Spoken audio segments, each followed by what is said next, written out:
in their bodies that recompense of their error, which was meat. See that? You get them infections. You catch AIDS off of your guy got your tattoo artist got wasted and he don't know what needle is what. He ain't cleaned none of them, and now you got AIDS or you got syphilis or you got some bloodborne disease because you wasn't supposed to be messing with that anyway. You know what I mean? And people be like, "Oh, that rarely ever happens." Yeah, it rarely ever happens unless you went into these scriptures and you signed that contract. And then the Most High said, you know what, you made your body the temple of the Most High, and now you're going to print it all up? Now I'm going to destroy you. Now I'm going to leave you open to the drunk tattoo artist, the unclean tattoo artist. You know what I mean? The one you went to, he can't even clean his room, tattoo artist. You understand? The save money tattooist. Right, I'm going to cut some corners. I'm going to bleach the same needles I use on 3D. What you got? This is Jeremiah chapter 2 and verse 19. Get that. Thine own wickedness shall correct thee, Perfect. and thy backsliding shall reprove thee. Is she doing that now? Like that one was saying, your own wickedness, man, it'll correct you. And you already read it. You know, for us to know that we ain't supposed to do something and then we turn around right back and go do it, it's a just reward. You know what I'm saying? Because he's already giving you scriptures. It says in the scripture, the Most High speak once, yet twice, yet three times, but men perceive not the word of the Most High. So a lot of times you'll be given signs and warnings on not to do something, but then you'll still do it. Y'all see That that? was Jeremiah chapter 2 and verse 19. Right, he said your own wickedness is going to correct you. See, it ain't really, a lot of people think, oh, the Most High cursed it, that's why I'm not supposed to do it. You know, like, he comes down after the fact, and he's like, I'm going to get you now. Nah, he already set in order what was going to happen. He already set the consequences in order. You understand? Like I always use the example, if I turn the stove on, and then I tell you don't touch it, and you go burn yourself, I didn't come in after the fact and burn you just because you disobeyed me. No, I already set in line what was going to happen. I already set in line that the stove needs to be hot for what purpose I need it for. You understand? It's my tool. You go touch it after I told you not to. I didn't come and curse you and make your hand hurt. You understand? No, you burned yourself as a consequence of messing with something that was not your business. Y'all see that? Then at the same time, you don't even know what you're conjuring. I see a lot of these sisters be walking around with this butterfly tattoo on them. Like, do you even know where that comes from? Most of your artwork comes from the East anyway. The whole idea of tattooing yourself comes from over in the Eastern countries, right? In Japan, if you tattoo a butterfly on yourself, it meant you were a prostitute. You were a geisha. You had sex for money. You understand? So you welcoming that spirit into your body. Y'all see that? That's what you, when the game decided to tattoo the little butterfly on his face, that's what you welcoming into your body. You a prostitute now. You don't know what these symbols mean in the spiritual realm. You understand? Or when you watch those you know, some brothers be watching the Chinese anime things and all that stuff. A lot of that stuff was real. Elijah used to deal with that. You write something down, they throw the paper out, and it turn into something. You know what I mean? Because that had a spell on it. That's why they have you spell words. You're actually doing some kind of witchcraft on that to get real deep with it. You understand? Now that don't mean stop writing and everything like that. All right. But what I'm showing you is, if you don't know what you're delving into, why would you do that? You know what I mean? If you don't know what printing a Black Panther onto your chest means, then why would you do that? You understand? You get them Chinese characters, niggas don't even speak Chinese. Like, oh, that means courage. But the drunk Chinese dude that gave you the tattoo was like, this means nigga. And you branded for life. You know what I mean? Or this means kick me. You know what I mean? You branded for life. Y'all see that? Because you don't know what he's into. He might be a Kabbalist or something. He wrote that in some Hebrew that you didn't take time out of your busy schedule to come to class and learn. That he wrote in Hebrew to have you curse with blindness or something like that. You know what I mean? And them spirits pick that up, and you don't. You understand? So it's deeper than what it is. The Most High just gave you the plain instruction. Don't do that. Y'all see that? Yeah, don't mess with that. Touch not, taste not, handle not. What's that?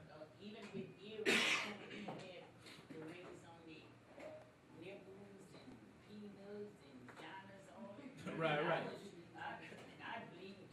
I can't. Yeah, and then they get it. Well, imagine you get an infection there. You know what I mean? If you're a woman, you get an infection because your nipple ring. You know what I mean? You got you a rusty nipple ring, right? And you gonna breastfeed your kids with pus and blood? Come on, man. And an infected waste coming out of your breast. Y'all see that? Or you get the Prince Albert. You know what I mean? You get that barb all the way through the tip of your penis for you men.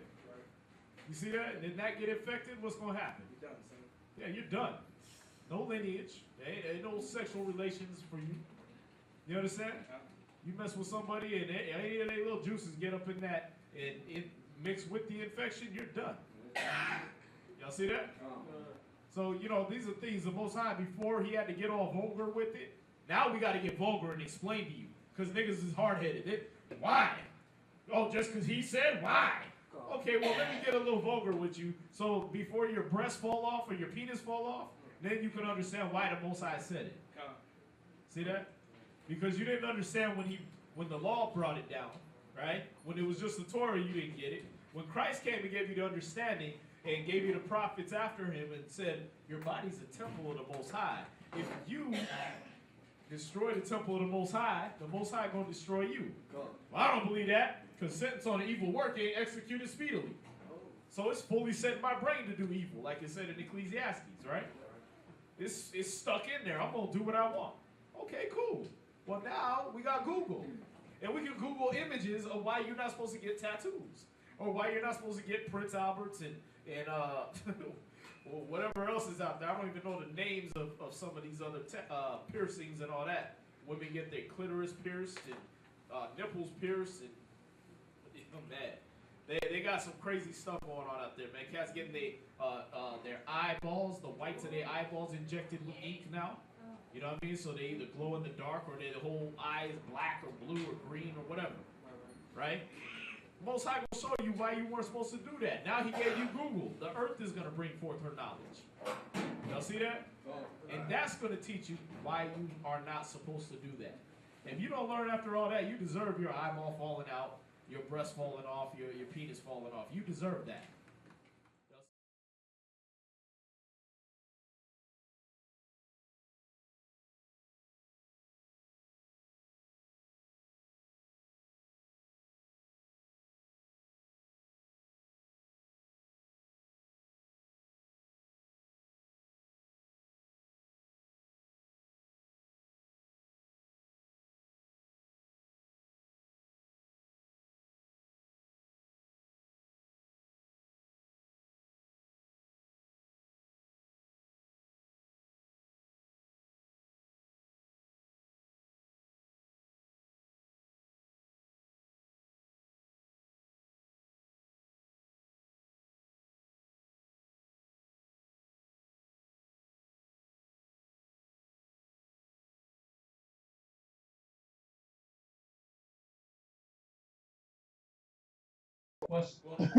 Questions and answers.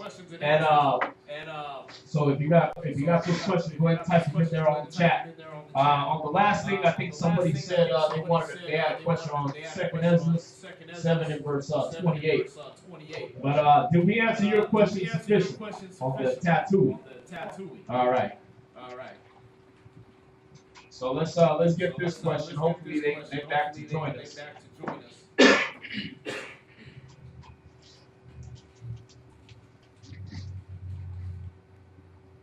If not, they'll be able to watch this on the live show, or on YouTube when it records it. But we're gonna go to 2nd Ezra chapter 7 verse 28 real quick. 2nd Ezra chapter 7 and verse 28. All right, so this is a good scripture right here because there's groups and sects out there that tell you, oh, Christ wasn't in the Old Testament, right? They'll tell you that. Oh, Jesus Christ, you don't see the name Jesus Christ in the Old Testament. Guess what? This will be the 4th book of Ezra in the Bible, what they call 2nd Ezra that we're reading out of right here. All right? And this is where they're going to point blank say the name of Christ for you. All right, so go ahead. This is 2nd Ezra chapter 7 and verse 28. For my son Yahushai shall be revealed with those that be with him, and they that remain shall rejoice within 400 years. Right, so he said, my son Jesus will be revealed with those that be with him. And what did it say?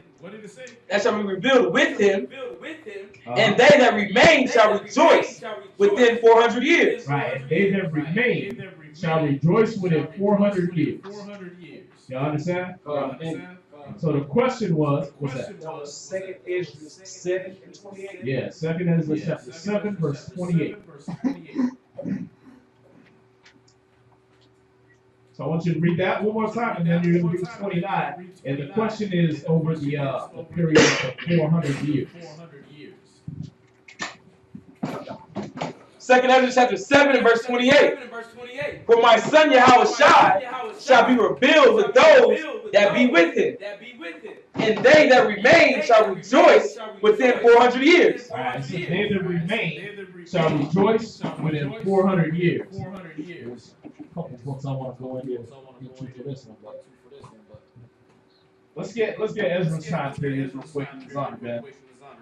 Make that real simple. You look up Ezra. You look up Ezra or Ezra. You should be dealing with about the Babylonian captivity, which is about 586 BC.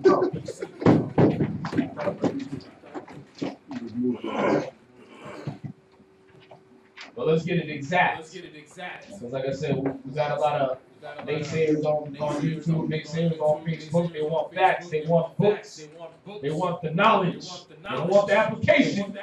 They ain't in class, knowledge, but they want the knowledge. So let's give them the knowledge. So we're going to Ezra in the Zondervan Pictorial Bible Dictionary. All right, before you discount that, oh, you're using the white man's book. Guess what? It's the same white man's book that told you what the after. So let's get that. Where's that? Ezra. All right, so we got Ezra, the book of Ezra. This is name because Ezra is the principal person mentioned in it. Let's see, I'm looking for the date and time. Here we go. Who has been dated from 400. There, I'll start from the beginning of that sentence. The majority of modern critics believe that the two books of Chronicles, Ezra and Nehemiah, constitute one large work, compiled and edited by someone designated the chronicler, who has been dated from 400 to 300 BC. Ezra's ministry is to be placed during the reign of Artaxerxes the first, which is 465 to 424 BC. Now, be careful to note how much date and time he just said right there, because Ezra in 2nd Ezra 7:28 just said that those that rejoice with him within 400 years, right? So Ezra's time was 400 BC, before Christ. Now, as you know, you count down till you get to Christ. So if you're at BC, 400 years, and you want to add 400 years, you end up at 0. Correct? You end up at the date Christ was born. All right? And he said within 400 years because it would have been 396 years. Christ was actually born in 4 BC. All right? Because it's not BC like before Christ, it's before the Common Era. That's why sometimes you see it as BCE. All right? So when you're looking at this, and Ezra says this, read it again. This is 2nd Ezra chapter 7 and verse 28. For my son Yahushai shall be revealed with those that be with him. Right, for those who don't know what Yahushai means, Yahushai means he who delivers. All right? It's speaking about what you know is Jesus Christ. All right? You been there before, bro? Oh, okay, all right. So that's why I'm explaining, all right? Because he said Yahushai was ancient Hebrew for how you say the word Jesus Christ. All right? Yahushai means he who delivers. All right? And they that remain shall rejoice within 400 years. Right, and they that remain shall rejoice within 400 years. See that? So that 400 years was the time from Ezra to Christ. Y'all see that? And they rejoiced when Christ came. When you read about the wise men, they rejoice. When you read about Christ coming into Jerusalem through the east gate on the donkey, right? They rejoice. You understand? They were saying, Hosanna, Hosanna in the highest. Throw palm leaves in front of them. They all rejoice within that span of Ezra's, from Ezra saying it to 400 years. You understand? So he was basically dropping it to you that Christ is going to come 400 years from now. And that's exactly how it happened. You just read it, right? We just read it that Ezra was in the time from 400 to 300 BC. Y'all see that? So you know we go into many books. Like I said, I got the Adam Sync chronological chart of the Bible right here. You can go through that. You can see Ezra lines right up. And then 400 years later, boom, there comes Christ. Y'all see that? So there's many books that we can go in to show and prove. Something wrong with the microphone. You have a really bad echo. Okay. Is that fixed? That sounds fine. All right, so the question was over 2 Ezra chapter 7, verse 28, and they wanted to know what the 400 years was. All right, now go ahead. Now this is how you know it was 400 years from Ezra's time, because we're going to read verse 29. All right, verse 29. After these years shall my son Yahushua die. See that? So after those years shall his son Christ die. So you got the word Jesus, you got the word Christ. Put it together, do the math. All right? Was Jesus Christ mentioned in the Old Testament? Yes, he was. After those 400 years, was his son Christ going to die? So at 400 years from when Ezra is saying, Christ was going to come and die. All right? And when you look at that lifespan, he had a short lifespan, 33 years. All right? So you can round up, round down, however not you want to do it. That's 400 years. All right? All right. Let's see. Any other questions? And the title of the class is The Art of Fighting Temptation. Right now we're doing question and answer for that first hour. What page was that? Zondervan? In Zondervan, we just looked up Ezra. Oh, Ezra. Yes. Not E-Z-R-A. E-Z-R-A. Like it is in the Bible. Sorry. God, I was trying to find. It's in Ezra's. Whenever it speaks about how the Most High created Enoch. It was a Leviathan. I think it was Enoch. 2nd Ezra 6. There you go. But what's the question? Why the separation? Because he said two living beings. Obviously, Leviathan's a monster. One's earth, one's water. God, that's it. Simple as that. God, Yeah. Yes, that's actually 2nd Ezra chapter 6 and verse 49. Right, Enoch and the Bible. Come. Right. Yeah, just one's earth, one's water. Wait, it say that Enoch dried up the hills. Like, was it? It said something about she dried it up or something. Right. You got it?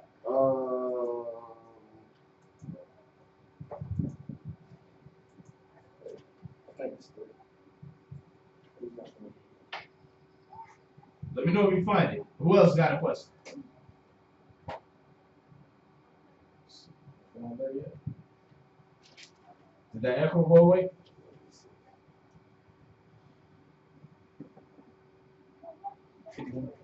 Yeah.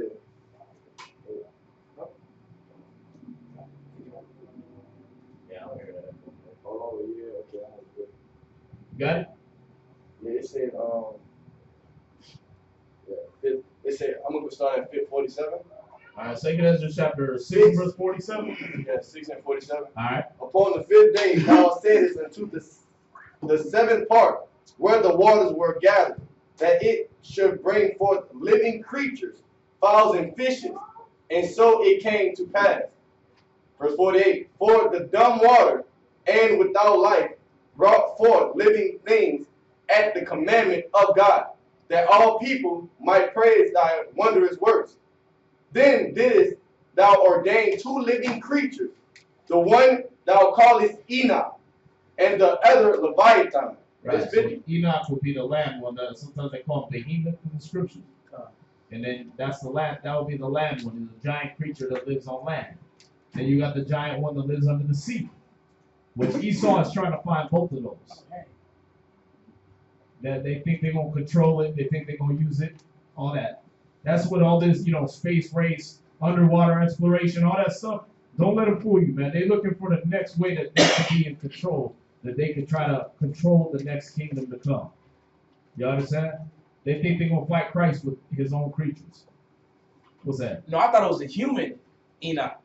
Nah. What, Bigfoot and Godzilla? Right. Nah, we're talking about even bigger than that. All right? We're talking about creatures that would be considered giants when we were giants. You mean when we was giant? Go to Genesis chapter 6 and verse 4. We prove everything through the scriptures, just so you know. All right? Genesis chapter 6, verse 24. 6 verse 4. Oh, verse 4. Uh-huh. There were giants in the earth in those days. Now, this is talking about Noah's time, right? So, we're reading about Noah. You can read that whole chapter. It says there were giants in the earth in those days. Go ahead. And also after that. And also after that day. All right? After the flood, there was giants. Before the flood, there was giants. Noah.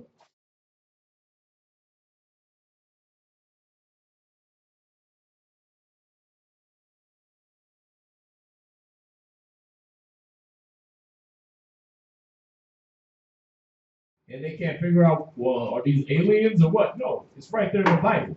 These were the people you've been reading about all in the Bible. You understand? Can you imagine a little 5'9" man trying to command the elephant to get in the ark? You know the story of Noah's Ark, right? Yeah. He just, get in the ark! Okay. Right? These brothers were 30 to 60 feet tall, man. You understand? The scriptures tell you that what David played with lions as kids. You know what I mean? You got stone engravings of the king of Assyria, or Babylon, excuse me. Nimrod, right? They got stone engravings of him. He's holding a lion under his arm like this, a full-grown lion. They got another one. It's the king of Assyria, standing full up like this on his hand, just like this, on his 2 feet, and a lion reared up on his hind legs. All right. Now, a regular lion rear up on his hind legs. He's at least 10 feet tall. All right. This lion is touching the guy's shoulders, and the guy is still a foot over him. You understand? These are carved in stone in Assyria, in Babylon. This stuff the ISIS is over there trying to blow up because they don't want you to see these things. You said that in Syria? Yeah, Syria, what you call modern day, like Iraq, Afghanistan, Syria, Iran, all these places, all the places where you see ISIS, so-called ISIS going over there blowing up stuff, right? That's all the artifacts from Mesopotamia to one of the most ancient civilizations, going to Babylon, going to Assyria, things like that, where they engraved these things in stone, so you can see brothers was not 5 foot and under. You understand? Brothers was not 6 foot. That was not a tall man back then. You understand? 6 foot was like he was a teenager. You understand? Why are they giants today? We lost our stature. The Most High took that from us. Yeah, when you read up, we'll start at verse 1. Genesis chapter 6, verse 1.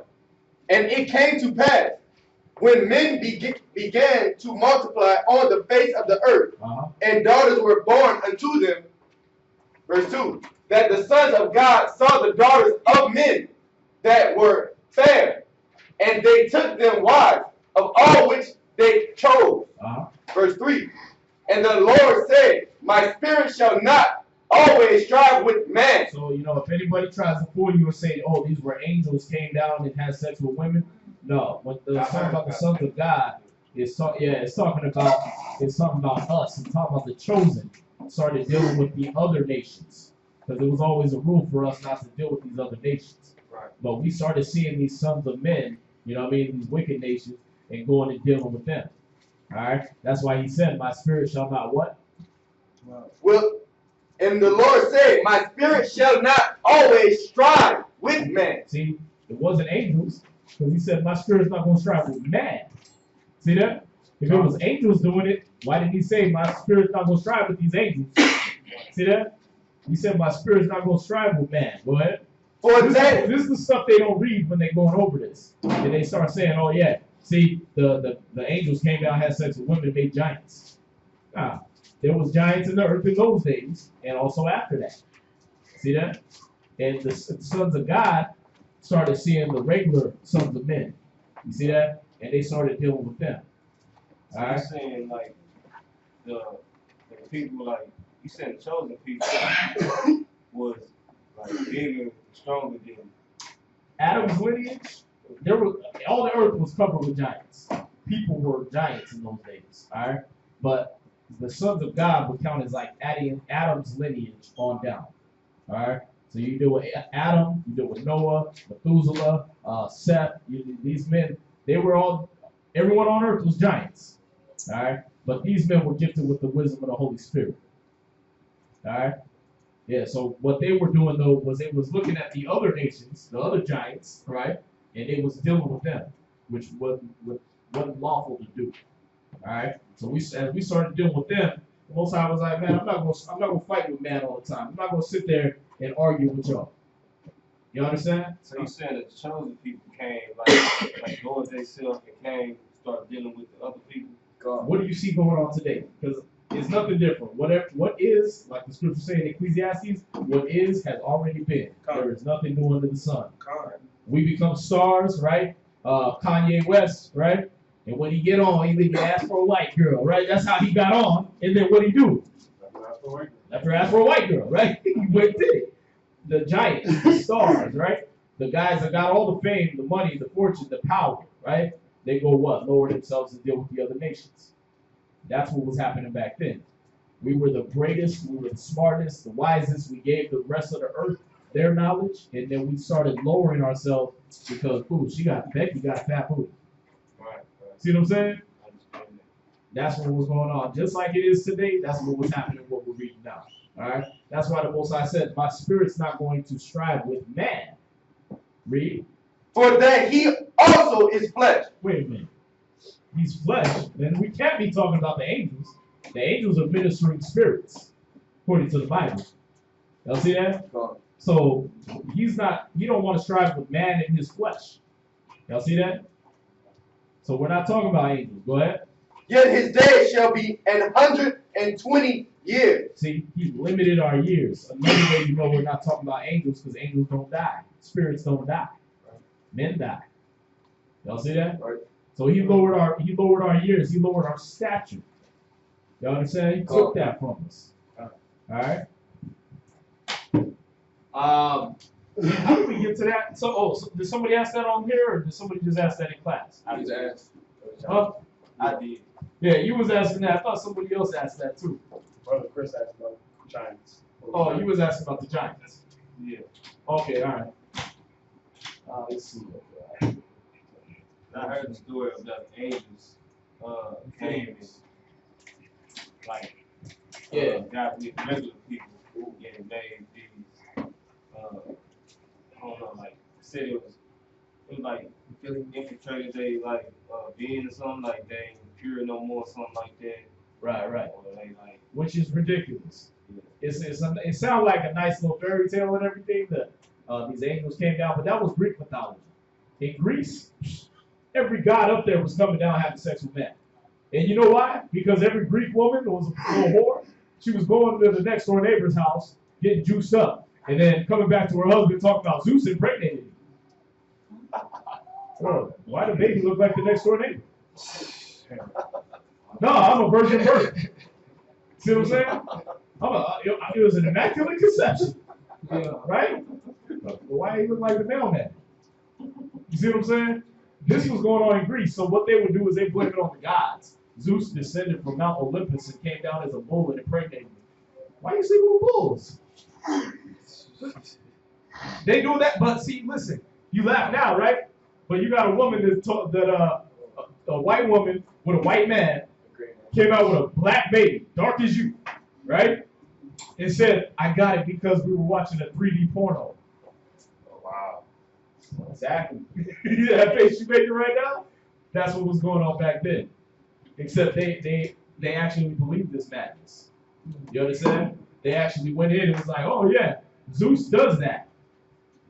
That's how Hercules was born. That's how this person was born. That's how these people were born. Oh, so they saying that's why that's Hercules. There you go. See that? So they try to engraft their mythology into the scriptures. You see it with the birth of Christ. You see it with the angels coming down and having sex with men. That's all Greek mythology. You understand?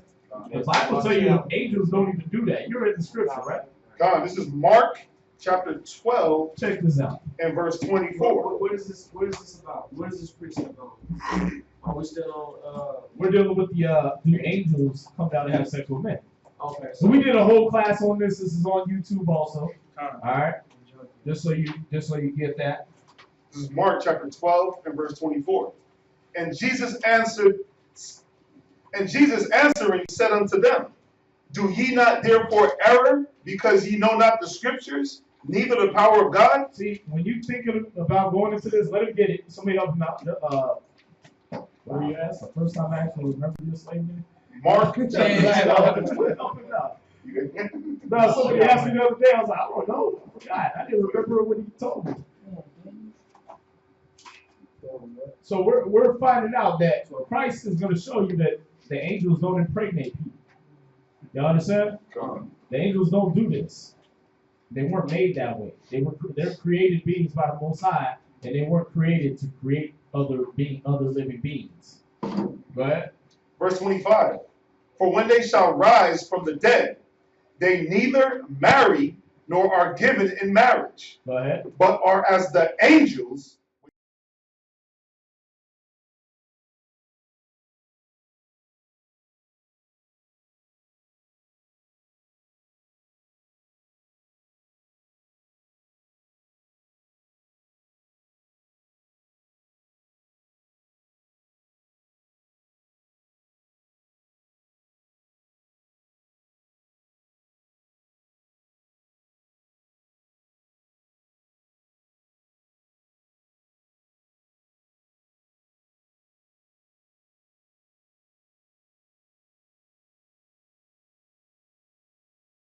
Goes into that reincarnation too. You know, it says all the rivers flow into the sea, and the sea is never full, right? So your wife's one river, you're one river, you're gonna go right back into the sea. Y'all gonna be one spirit. Screw one flesh, y'all gonna be one spirit. You understand? So there ain't no marriage and giving in marriage. When he's talking about marrying and giving in marriage, it's how Justin Bieber said you should go and love yourself.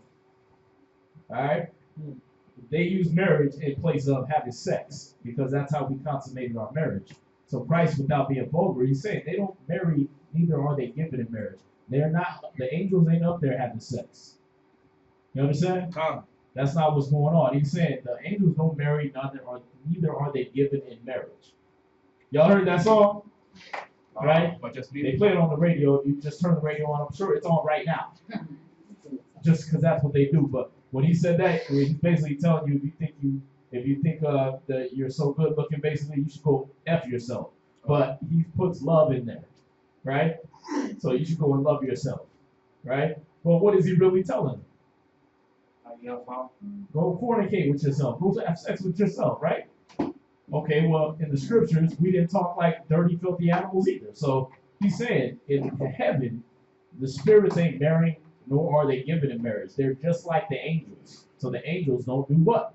They don't marry, and they're not given in marriage. Right. So they don't come down and have sex with women and make little lightning bolt throwing babies and the Flash and Superman and all that. They don't do that. So they don't have sex, period. They don't have sex. Think about it. You work for the Most High. You get to travel to other universes. Are you wasting an hour? You know what I mean? Like, is that what you go waste your time doing? That's a big pleasure for us down here. You think there's not something better than sex in heaven? Right. There's going to be way better ways to waste your time. See that? It's like getting sticky. Trying to avoid the wet spots. You know what I mean? There's going to be way better ways. Let's see. Now let's say no sound. I got it. That's good. All right. Let's see. Who else? Question about First Maccabees, Maccabees, 3 and 3. First Maccabees 3 and 3. Let's get that real quick. First Timothy. First Maccabees. First Maccabees chapter 3 and verse 3. But you understand that with the angels and all that. Like I said, there's a whole class we did on it. We did a 3-hour class on it, 3-4-hour class. And we also have a cable show. You got Angels and giants, I believe. yeah, angels, giants, and Nephilim, Mumbai, or something like that. All right. But you got a lot of people trying to go into that. They hear the word Nephilim, and they on a whole other level than you now. You know what I mean? Like, well, all you did was learn a 4-syllable word. You didn't even go into that. You know what I mean? You don't even have any knowledge of what a Nephilim is. It's a word they use in the Bible explaining people that was of a giant stature. You understand? But what they try to interpret it as is it's a son of a godlike being having sex with a human being. That don't even make no damn sense, man. That only makes sense to the Greeks. Like I said, when Zeus was turning himself into a bull and having sex with some woman, or Hera came down as a peacock and had sex with some dude, that made sense to them. You know what I mean? That would make sense to a human being. So you saying basically, like these women just cheating on their husbands making up these stories? Yeah. Right. Dude, when you read about the Greeks and the Romans, it was common in their society for a woman to pop up talking about she had a baby by immaculate conception. You understand? Because that was what they was about. They was about orgies. It was a Saturnalia. That's a big 7-day orgy fest. Right around Christmas time, what you celebrate is Christmas. Yeah. The Romans instituted that as the day of Saturnalia, the days of Saturnalia. And you had dudes sleeping with little boys. You had women being traded around to all the homies. You know what I mean? Orgies. If you ever watched the movie Caligula, you'll have an inkling of what Roman society was like back then. What is it called again? Caligula. All right. I heard stuff like with the Spartans and stuff like that. Be like weird stuff. Nah, you didn't really hear the Spartans was us. They didn't tell you that either. The Spartans were Hebrews. They were black. There was a group. They were called the Lacedaemonians. That's why on the movies 300, they all got the L on their shield. They were known as Lacedaemonians, which is us, the Hebrews, when we lived in Sparta. You understand? Yeah, there was original people there, and then there was the white man that came and became the Greek Empire. All right, that was later on in like 333 BC. So why was you fighting for Rome? You said what? You was fighting for Rome? We did at one point fight for Rome too. We had the centurions that we used to fight for them, just like America, right? Brothers. My grandfather used to tell me about the that statue they got, the 4 white boys digging the flag in the Iwo Jima. Right. That was 4 brothers. Right. That they sent a whole regiment of brothers over there to conquer that beach and all that stuff like that. And then they made the statue 4 white boys. Right, because I know they put the picture of their names on it, right? Yeah. Flags of our fathers. Yeah. Matter of fact, I think there's some fire station in Colorado. It's like the first fire station they even have a statue of a black man in the armed forces or anything like that, and he was a firefighter. You know what I mean? But we've been the ones front line on all their wars, right? On all the American wars, the Greek wars, the Roman wars, we were the front lines. They didn't use their own people. Yeah, their own people were sitting back, getting fat, happy, playing with little boys, becoming homosexuals, committing bestiality, leaving the natural use of the woman. What you think that letter from Paul to the Romans was about? You know what I mean? The men leaving the natural use of the woman, burning their affection for each other. Right? That's the Roman Empire, bro. Where is that letter from him at in the Bible? Romans 1. All of them. Romans, 1 Corinthians, 2 Corinthians, Galatians, Ephesians, Philippians. Those are all Paul's letters to those people. Okay. What's that? That's what I was going to say. Going back to the angels, people saying it, angels came down, the women saying angels came down and had sex with them. One of the best ways to get out of being accused of adultery is to say you got impregnated by an angel. Yeah, because it wasn't a light thing back then. Right. Your man could literally take you out in the middle of the street in Rome or in Greece. He could literally take you out in the middle of the street for adultery and cut your head off. So that was like the best cop out. Yeah. Like, yeah, an angel did it. Yeah. And I don't know how they got that because the confusion was so deep. Like, you don't let your girl to everything on the block and then you go accuse her of adultery? Right, y'all divorce you down. Right. Right. She's found under consent of the king, fornicating under consent of the Right. without the consent of the king. Right. Where do you think that F-U-C-K came from? Yeah, that goes way back. That ain't just Renaissance period. That's ancient Rome, ancient Greece. You had to, you could only fornicate under consent of your king. You understand? You had to be a swinger. He had to consent to that. Is that any different than America? Jada and Will? Right? They do the same thing. You go to Vegas. Right. It's legal. Yeah, it's legal to do this stuff here. So I don't even know how you convince a judge in those societies that your woman was sleeping with another dude. So they basically started like the whole historical thing that was a lie, Right. cover up of really infidelity. They started it because that was a society. That was what they were comfortable doing. You understand? The other nations were wicked as hell. Now, what they did was as Christianity became a big thing, as that became popular and it became a political force, they started engrafting their little fairy tales and their nastiness into the Bible, into the words of the scriptures. So now they're saying that, oh, Christ was born of immaculate conception. Right. No, Zeus was born of immaculate conception. Christ had a mother and a father. What was that? Joseph and Mary. Yeah, I thought they said they never had sex. Who said that? That's the Bible said. No, they said that. The Bible don't say that. Nah, they said that Jesus. Knew her not until the baby was born, right? Meaning he didn't go and have sex with his woman after he impregnated her.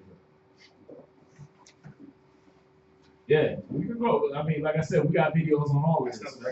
We go to all the scriptures on all of this, man. But and that's the thing. We want to get into his class too, but that we do this. All this is provable through the scriptures. So you got video on that? Yeah, the immaculate deception. What you do, you put in ISB HPK after each title of these videos. You gotta put in ISB HPK because you got a lot of people out there putting that out, putting their videos out. All right. If you want the ones where we talk, then you put that ISB HPK, the name of our school. Yeah. I don't know if you got the flyer or what, but you see that the little poster right there? Yeah. ISB. Yeah. Yeah. Yeah, you put that after whatever title, we tell you, and you'll be able to pull it up with us teaching that. You know what I mean?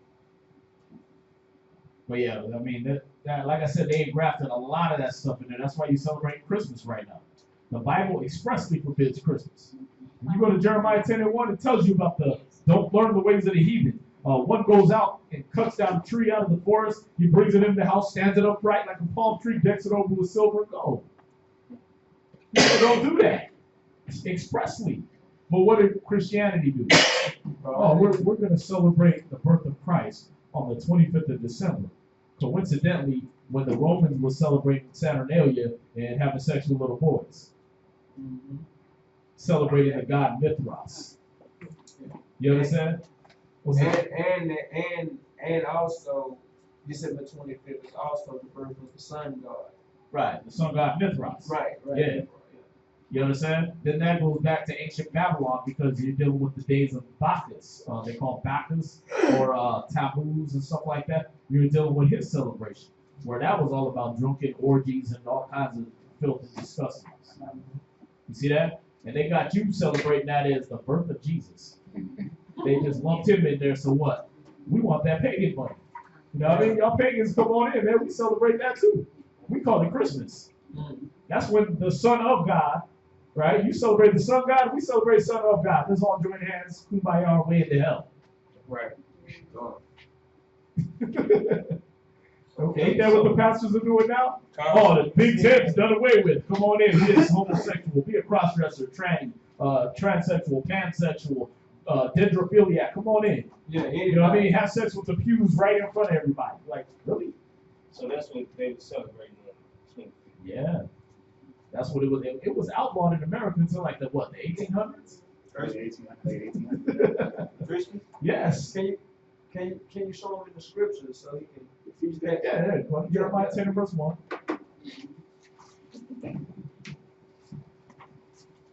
Because you know sometimes when people hear it's like now. Yeah, well, that's why I'm giving him the videos, because I want to go into this class. But you know what? Let's hit this, man. Let's hit this. We got to go where the Spirit moves anyway. This is what we do for new people, all right? This is a school. So, and this ain't like normal school where if you come in halfway through the semester, you missed out, all right? We started back over for you. I appreciate it. Man. I go to church, man. I used to go to church. Yeah. I walked out and I really be preaching. I was preaching to people.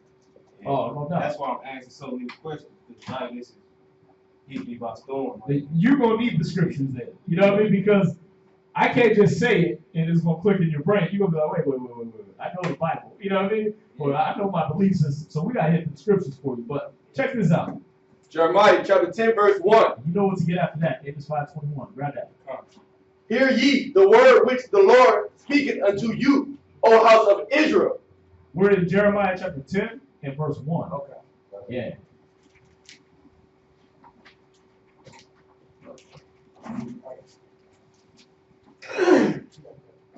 Yeah, y'all help him out so he can flow. All right, go ahead. Verse 2. And the best thing you can do, man, and this is for all of y'all, take really good notes. All right, we don't talk these facts so many times, y'all should know this by heart. But we find out that only be in the truth 10, 15 years and ain't got one note. They just thought they was going to absorb it through osmosis or something. All right? It's not going to happen like that. Take your notes, go home and study. All right? Where you at? Jeremiah chapter 10, verse 1. Hear ye the word which the Lord speaketh unto you, O house of Israel. Thus said the Lord, learn not the way of the heathen. So he said to the house of Israel, which includes you. I don't know if you knew that. But that Israelites, all right, you are an Israelite. If you are so-called Negro, West Indian, Haitian, Dominican, Guatemalan to Panamanian, talking about that whole landmass, Puerto Rican, Chilean, Argentinian, Colombian to Uruguayan, so-called Native American to so-called Mexicans. If you're any of those people scattered throughout North, Central, and South America, so-called Negro and Indian descent, you're an Israelite. You understand? Those native people there, not the white people that came over and raped their way through them people. Right. You understand? I know a little bit about that. Good. So if you came over in cargo slave ships, you would be a descendant of the so-called Negro or West Indian or Haitian, right? And those were known as the tribe of Judah, Benjamin, and Levi. All right? And not all of them are over here. You're here in America, so you can relate to this. If I'm talking to an African and I found out what tribe he was, I'll let him know. All right? But we ain't in Africa. Right. Where you at? Jeremiah chapter 10, verse 2. Verse 2nd precept. And be not dismayed at the signs of heaven. So he told Israel, he said to you so-called Negroes, West Indians, and Haitians, he said, don't learn the ways of these other nations. That's what a heathen is. All right? Any nation outside of Israel. He said, don't learn the way of the heathen. Go ahead. For the heathen are dismayed at them. He said, don't learn the signs of heaven. Don't be going on to the signs and the stars and all that and trying to figure out when you're going to hit the lottery, when your auntie's going to die or nothing like that. You understand? He said, don't go into that. He said, because the heathen do that. Go ahead. Verse 3. For the customs of the people are vain. The customs of the people are what? Vain. All right, who knows what that word vain means? Go ahead. No value. So no value No is value. useless, right? So the customs of the people outside of Israel, they're useless. 4th of July, Thanksgiving, Easter, Christmas, that's all useless. You understand? Because they worshiping God you ain't even heard about. 9 times out of 10, they're worshiping some person, or 10 times out of 10, they worshiping some lie, like 4th of July, right? You go out there popping fireworks thinking we won the revolution, the American Revolutionary War, right? We didn't win. You know that, right? Not Israel. No, America didn't win that war. All that rockets, red glare bombs bursting in there, that was them getting killed most of the time. All right? The British was wiping their ass out. George Washington lost 6 out of his 9 battles. Look it up. We didn't win. Huh? Why you say we didn't win? America didn't win. If America won, why is British Petroleum one of the leading companies here in America? If I whooped your ass, right, You don't get to come in my house and set up shop and tax me, right? We owe what, $4 trillion just to Britain alone? God, wait, who won the fight? I never had my butt whooped and owe that nigga money. or he owe me money. Y'all see that? So how did that happen? We didn't win the Revolutionary War. That's why all your judges got the word Esquire after their name. They have titles of British nobility after their name. Black Panther lady got Esquire behind his name. Yeah, that ain't even a constitutional thing, man. They're not supposed to do that, but you got judges that are telling you get 20 years in jail. Being black in the wrong neighborhood, right? And that's a British person presiding over you. Y'all see that? Go into your president's line. Most of your presidents descend from the British royal throne. We never won that war. So most of these, what did they call them? Holidays, right? These celebrations, they're lies. They're based on BS. He said the customs of the heathen are pagan. Go ahead. For one cutteth get you in a second. Go ahead. For one cutteth a tree out of the forest. What does one do? Cutteth a tree out of the forest. Okay, and then what does he do with that tree that he cut out the forest? And then you tell me, you stop me when this starts sounding familiar. Go ahead. The work of the hands of the workmen with an axe. They deck it with silver and with gold. So they cut down the tree out of the forest with an axe, right? Then they do what? Deck it with silver and gold. Silver and gold. Silver and gold. Right? Remember that? When they was putting that Perry Como crap. Go ahead.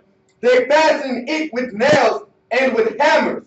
That it move not. Right. They smash it down with hammers and nails so it doesn't move. Right. Go ahead. They are upright as the palm tree. They're what? Upright as the palm tree. They bring the tree in and lay it down on the side. Upright as the palm tree. They stick it right up there in their house and fashion it down with silver and nails and deck it with silver and gold. What holiday does that sound like to you? Yeah, now this was going on in Jeremiah's time. Babylonian captivity. You understand? Before Christ.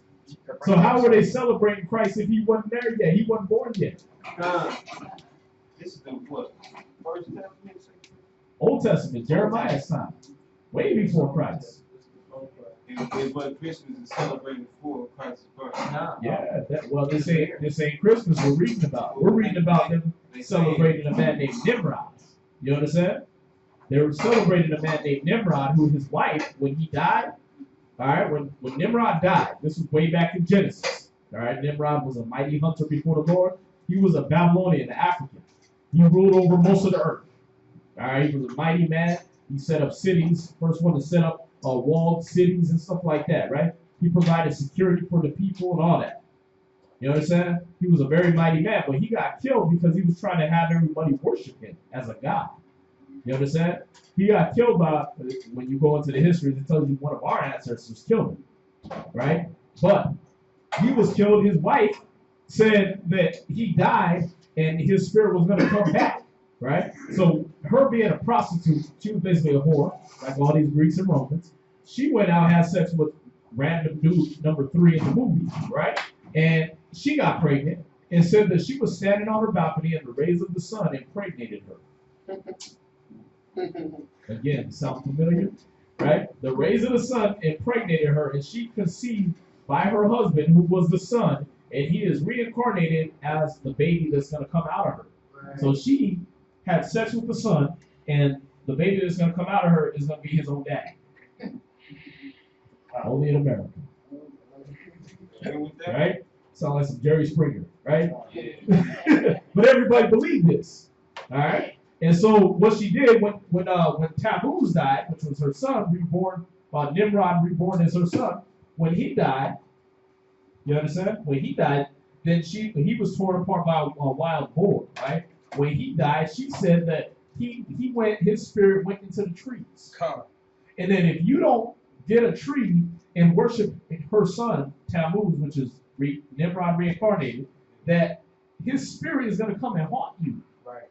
And he'll do some mischief to you and hurt you. You understand?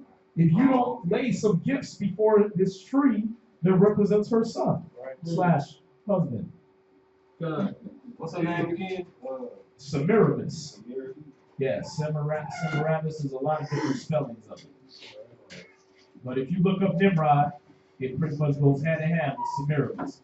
You know her as Astarte in Assyrian and Babylonian, and then that changed to Ishtar in Turkey and stuff like that. And now you celebrate her as Easter. Got him. Celebrate her. Easter. Easter. Yeah. What you mean? See what happened with her, right? What happened with her? She died, went up into space. She rocketed back down into the waters, right? And came up on a seashell. That's where you get the painting of Venus. Yeah, I know that. Venus de Milo. She out there butt naked on a seashell with her hair flowing all over, right? She dropped into the ocean, popped up on a seashell, and then she saw a bird flying by. And her first miracle to prove she was Semiramis reincarnated was to turn this bird into a rabbit that could lay eggs.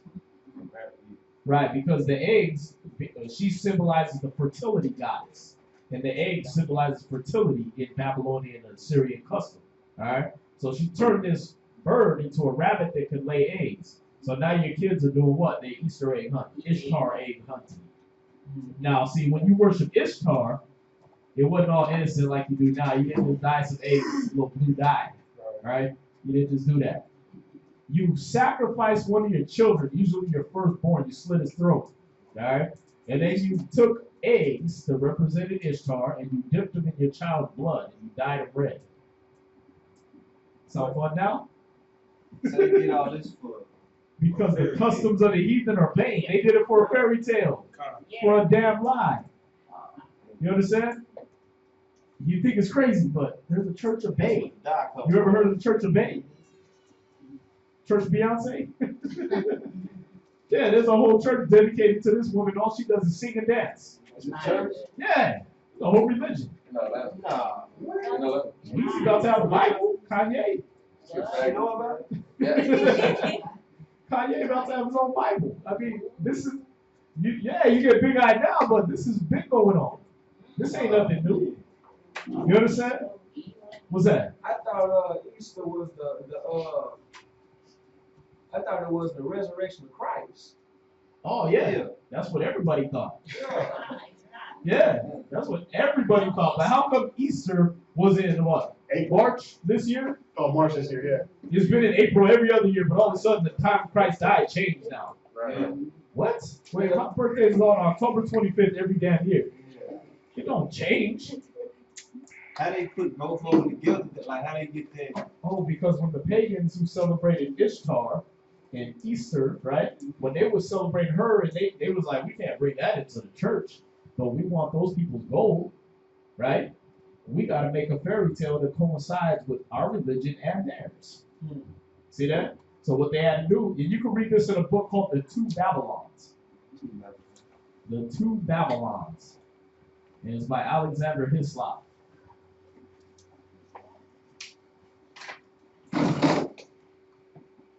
But yeah, what they did was they would blend the cultures. They would say, okay, well, we celebrate Christ's birthday, right? That's what we want to honor Christ. Well, these pagans, they got a day where they honor the sun god. So you know what? We'll honor the son of God on that day. They won't really know the difference. Like the Folgers taste test, like we switch your regular holiday with our holiday. Let's see if they know, right? They didn't really care. They just came in, gave their gold. We worship Jesus now, right? When they took it to Norway and all that, to them pagans up there, the Vikings and all this, well, not the Vikings, but the people out in Norway, the little cavemen in Norway, when they took it to them, oh, you guys are celebrating Thor, the thunder god, the lightning god. Cool. We'll make Thursday Thor's Day. You know, we'll make the fourth day of the week Thursday. We'll give that to him. And the third day of the week, we'll make that Odin's Day, his father, Wednesday. That's why you ever see why Wednesday is spelled so funny? Yeah. That's Odin's Day. Yeah. What the hell's that? Right? I still get checked up. Right. No, that's Odin's Day. You understand? So they dedicated all these things to wherever they put Christianity, wherever they was trying to milk the crowd for money. They just we blend in your little customs, right? Now Sunday's the first is supposed to be the Sabbath, right? That's when you supposed, now you get a day off on Sunday, but your day off was supposed to be Saturday, the seventh day of the week. That's what the Bible says. But you pagans are worshiping the sun, and you take that day off, and we don't want to change too much of your custom, but we still want your money. So why don't you just come into church on Sunday on your day off, and we'll make that the Sabbath. Roman Catholic Church had a lot to do with all of this. They took all the pagan customs and they grafted all the way up to the bishop's hat. It looked like a fish. That's Dagon. He's the fish god of the Babylonians. He's Nimrod. You understand? When you get that book, it's gonna blow your socks off. What's that? And I was saying in the Apocrypha, when it saying, I don't remember exactly where it said, but then they used to come and sleep around or visit the town of the Israelites. And since we were celebrating our Sabbath, they try and kill us during some of those wars. Yeah, you had the Maccabees, the time of the Maccabees. They knew we would celebrate the Sabbath, but we weren't going to raise up no weapons. Right. So they would come through and try to slaughter us. So you Right. can read that in the first and second Maccabees. Yeah, man. All right, so we stood up, so brothers stood up and was like, well, who's going to worship the Most High on the Sabbath if we're all dead? Right. You see that? So we stood up against them. That's where you get Hanukkah from, right?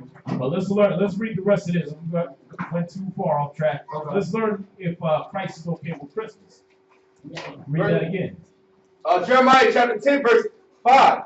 They are upright as the palm tree. Right? So these trees they brought in after they cut down out of the forest and decked them with silver and gold, they upright like a palm tree. Go ahead. But speak not. They don't speak.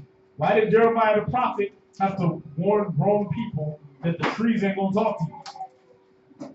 Because the Babylonian custom was that Nimrod was going to haunt you. Right? See that? He's going to come all in your house and play mischief on you. That's why they sit out there and do this stick-up song on Christmas. Right? You thought it was just a nice little song. What was that? We wish you Merry. Right. That's the part everybody sings, but they don't sing the second and third verses, where you sing people up. You saying, now give us some figgy pudding. Now you stand outside somebody's house, some rich man's house, telling him, give me some figgy pudding right now. You understand? Right. Then they go on and say, we won't go until we get some. You understand? So that's why they be on the corner saying that. Yeah, see, it was outlawed in America. It was outlawed in America because during that time, they made it legal. It was legal for you to go out, right, in London and stuff like that. It was legal for you to go out on that day, and the rich man was no different than the commoner. The rich man was no different than a beggar at that time, all right? Because that's how Saturnalia was, all right? The rich and the poor were all equal that day. So you can be a little common boy having sex in the Duke shoot with a king if you wanted to. You understand? So they continued that in London and parts like that. And so you were standing in front of somebody's house, sticking them up. You understand? And if they didn't give it to you, you go up in their house and kick them out of their own house and live there that day. That was legal. You understand? It was the time it got so riotous that they outlawed it here in America. It wouldn't let nobody celebrate it until like the 1800s. And then they dressed it up as, it's the birth of Christ to keep people peaceful. See that? Could you kill them at that time too? Huh? Could you kill them too? Yeah, on some occasions you got people that was getting murdered on that day, and getting raped, all that. What was that movie? And you see all like birds. Yes, that's what that is. That was that time. So you saying Christmas was like bird? Yeah, that's what the origin of what you call Christmas is. But they got you believing a lie that, that's the birth of Christ. The three wise men, really? 3 wise men traveled from the east, came through the desert to Jerusalem in 3. I can't even walk through the hood with 3 days. You gotta have a whole troop. You know what I mean? But they want you to believe 3 wise men came and they traveled through the whole east with gold. Okay. Yeah. They didn't get robbed once by none of them desert pirates or none of that. Just 3 of them. 3 deep. Y'all see that?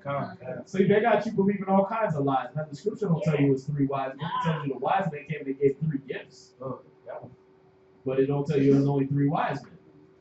Because it ain't wise to travel through the desert 3 deep. You understand? So it must have been more of them. Right? Y'all see that? So yeah, we gotta understand these certain things. They lie to us a lot, man. They give you that nativity scene. Baby, she just gave birth to a bloody baby. Just cut the umbilical cord, and guess what she did? She threw him in a trough, a feeding trough for horses and cows and pigs and all that. You can't do that with a baby. Right. You can't walk your baby through the mall right now unless he got like 8 shots. Y'all see that? And then them shots will give him damn retardation or autism. You see what I'm saying? But they want you to believe she took the newly born, risen Christ and threw him in a feeding trough with all the germs and everything that comes out of a cow's mouth. It said that she laid him in a manger, right? That's what it says in the scriptures. And if you look up the word manger, it means crib. See that? So she didn't just lay him in some feeding trough and just leave him to the horses. A horse will bite your damn finger off. Now you know babies play with everything. So horse come to drink some water, baby sticking her hand all the face, one arm Jesus. Right. With no shoulder. That's it. All right. That didn't happen. Cows will do the same thing. Vegetarian or not, right? They'll bite your dad. Their teeth are made for their incisors. They cut, all right, and they'll cut through a baby's finger like it was butter. Y'all see that? But they got you believing this lie, right? Because they held up the Bible when they was talking about it. They didn't open the Bible. You don't find Christmas nowhere in the Bible. You got a concordance? I'll let you look it up right now. You find Christ, but you don't find Christmas. You don't find Xmas. You don't find none of that. Nope. All right. But see, Christ Mass was a mass they used to hold on that day. All right. And it was actually Mithras Mass. It was a mass you had for Mithras. They would all gather together and worship the newly risen sun on the 25th of December. But they called it Christ Mass. Now they're going backward, taking the Christ out of it, giving you Xmas again. Yes. So you're celebrating this unholy mass to whoever X. Could be Muslim, could be anybody, you know, whoever X. All right? But you don't know why, because they took Christ completely out of that because he was never in it. See that? You got a lot of Christians doing that. Oh, they'll tell you the Christ out of Christmas. Nigga, he was never in there. Right. He never had nothing to do with that holiday. His father told you don't celebrate that. Watch, read it again. Start from the top. Hear ye the word which the Lord speaketh unto you, O house of Israel. And we're in Jeremiah chapter 10, verse 1. Go ahead. Thus said the Lord, learn not the way of the heathen, and be not dismayed at the signs of heaven, for the heathen are dismayed at them. Verse 3. For the custom of the people are vain. That's why he said, after all that long-windedness I just did, right? That's why he said the custom of the people are vain. Because now that you know the origin of these holidays, it's like, why the hell was I celebrating that? Y'all see that? Go ahead. For one cutteth a tree out of the forest, the work of the hands of the workmen with the axe. They deck it with silver and with gold. Right. They the halls, right? Deck the halls, deck it with silver and gold, right? See, we used to deck the halls with lights. When Hanukkah, which coincides with that holiday they call it Christmas right now, they smashed out Hanukkah, right? Now they got you putting up lights, right? Hanukkah was our festival of lights. We actually literally decked the halls of the temple with lights. That's the exact words it uses in the Apocrypha when it tells you about Hanukkah. We deck the halls with lights. You understand? Now they what? They deck the halls with boughs of holly. So for what? Because holly, if you know about Hollywood and all that, holly is a plant the witches use in their spells. Yeah, they completely paganize your holiday and you just sing right along with it like a different people. You know what I mean? Boughs of holly. That's why they call it Hollywood, because that's that witch's spell they put all over the whole nation. Yeah. You understand? Yeah, look it up. Holly, mandrake, stuff like that. Some of these are plants that witches use in their little concoctions to put spells on them. Deck the wall with lights and holly. They do deck deck the halls with boughs of holly, right? In the scripture, boughs, B-O-U-G-H-S. Say boughs or bows. And like I said, all of this is stuff you can look up. It is not a problem. You go right to the dictionary. Oh, there we go. Go right to Google. There it is. See what I'm saying? So they do that now, and they completely dressed over your holiday with a bunch of witchcraft, bunch of paganism, Right. demonic worship. They got you all engulfed in that, but if you unlearn it, our people think they celebrate Christ. Right? Yeah, that's good. See that? But see, knowingly or unknowingly, their spirits feed off of your stupidity. Man. You know what I mean? They feed off of that. Where you at? Jeremiah chapter 10, verse 4, second precept.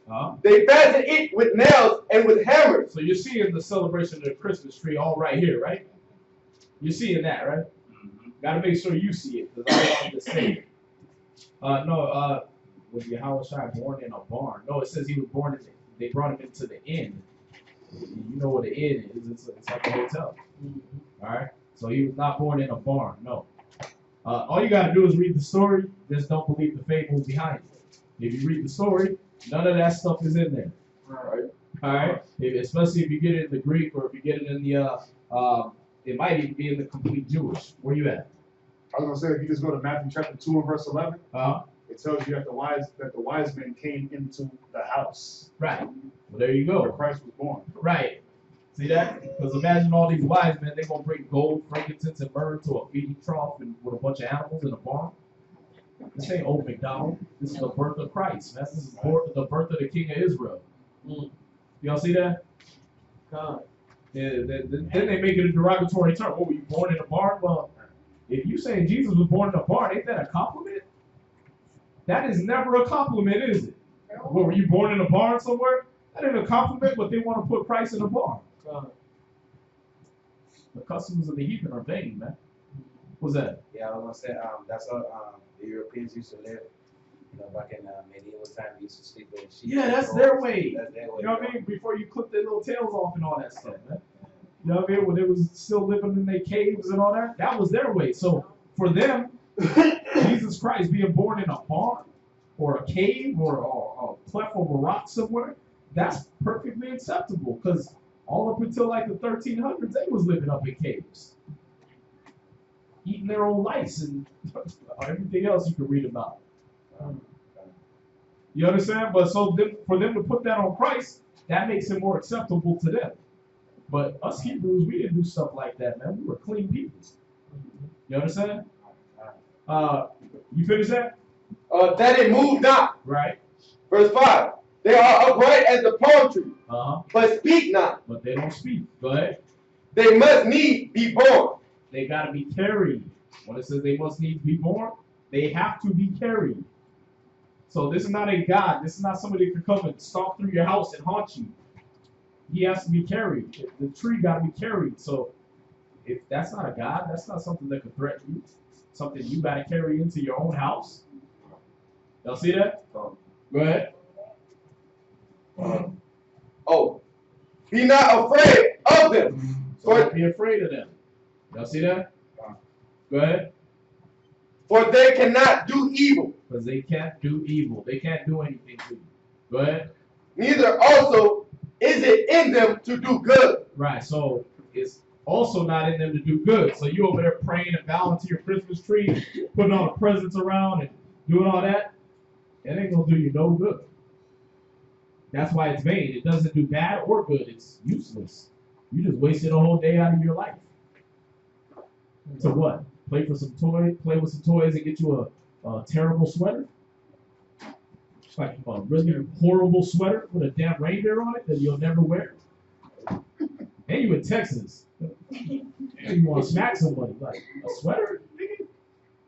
It's 84 degrees in December. You know, I need a sweater for. With a giant reindeer on it. When's the last time you see a reindeer fly? Right through all the lies for Christmas, man. You ever seen a reindeer with a glowing red nose? Nah. You ever seen one fly? Nah. All right. What else is about Christmas, man? Rudolph had a red nose. Yeah, we killed that one, right? You seen that before. What about a snowman walking around in Texas? That one's gonna be real hard. You can't even make a damn snowman in Texas. A 300-pound man fitting through a chimney. Yeah. You can't fit Oh, through. Yeah. hey, you know what? Wait. Flying reindeer that can hold a 300-pound man through the sky. Right. With a bag of goodies for all the kids in the world. In the world. He has it in one sleigh. All the world. And He one makes one night. trip. But then you don't have a chimney. That's a bad day. You don't have a chimney. Where do you get the presents from? The radio? We didn't have a chimney, and he always came. Yeah, right through the AC, right through the swamp pool. Right, put his fat ass right through the swamp pool, right through the grate, like T1000 or something. He said he had to travel like Like, 2 none of that times happens. speed light to get to everybody else. You had to do what? He said he would have to travel like 2 times speed light to get to Yeah. everybody And else. how fast is that? That's some more lies. How fast is the speed of light? We faster than that. Yeah, like you faster with the speed of light and you 400 pounds. Damn, you got skills. Right. I never believed that even when I was a child. I never believed it. Nobody should. Not even children should believe that. That's not of God, period. Yeah, and then like you raise your kids with It's those no lies. man, it's no Santa Claus greater than God. How can anybody be greater than God go all around the world at one time? Right, I never believed it even when I was a child. right. So we do not celebrate any holidays. Yeah, but see, here's the problem. Go to Isaiah 3:16. 3:9 or 3:16? I always mix it up. Isaiah chapter 3. Children of their oppressors. It's 3 and 12. Isaiah chapter 3 and verse 12. As for my people, this is Isaiah chapter 3 and verse 12. As for my people, children are their oppressors, and women rule over them. Right. O my people, they which lead thee cause thee to err, and destroy the way of thy paths. Y'all see that? Gone. He said, children are your oppressors, man. Right. You go out your damn mind broke to buy to go to the Lego factory and go buy him that big ass box of Legos that he gonna lose and you gonna step on. Right. You know what I mean? And then you gonna what? You gonna be cursing your kid till like the next day. You know what I mean? Here, happy birthday, baby, happy birthday, or Merry Christmas, baby, and then the next day, you mother, right? Because you just stepped on the damn Lego. Right. See that? You go out your mind broke for these kids, man. I remember when Tickle on the Elbow came out. That was ridiculous, man. There was people dying over that. Yeah, doing Street Fighter moves on each other, like soccer moms was like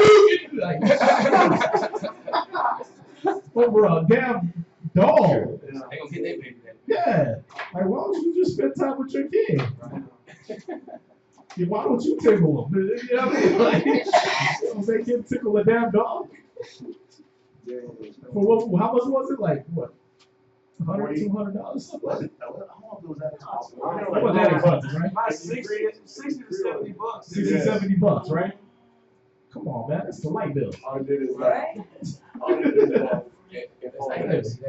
Now you go tickle elbow and you can't even see I it. ain't get that. You see that? So this is the madness our people are in. That's why I said the customs of the people are vain, man. Especially our people. That's why he said, as for my people, children are their oppressors, man. We go, oh, it's for the kids, it's for the kids. That's what's oppressing you. Because Christmas got the highest suicide rate of any holiday. Right. Any other holiday. Beside Valentine's Day. Now, both of these are supposed to represent love and happiness, right? But more people commit suicide on Christmas and Valentine's Day than any other holiday. I'm surprised I'm surprised 4th of July at the top of the list because he was playing with explosives. They don't accidentally kill themselves. More than people purposefully kill themselves on Christmas. Because what? I couldn't afford to give my kids nothing, so I'm going to step in front of a train and let them collect the insurance. Or I'm going to open up my veins in a bathtub. Merry Christmas, Johnny. Damn. And he the first one to come find you. Dad, what's up? Wake up. Why? Because you couldn't buy him the newest toy that came out that he ain't even going to like a week from now. You gonna kill yourself for a present that your kid opened, pulled the present out, set it aside, and played with the damn bubble wrap. Like, really? kids are your oppressors. Y'all see that? And he said that women rule over them because if you don't do it for the kids, what's going to happen?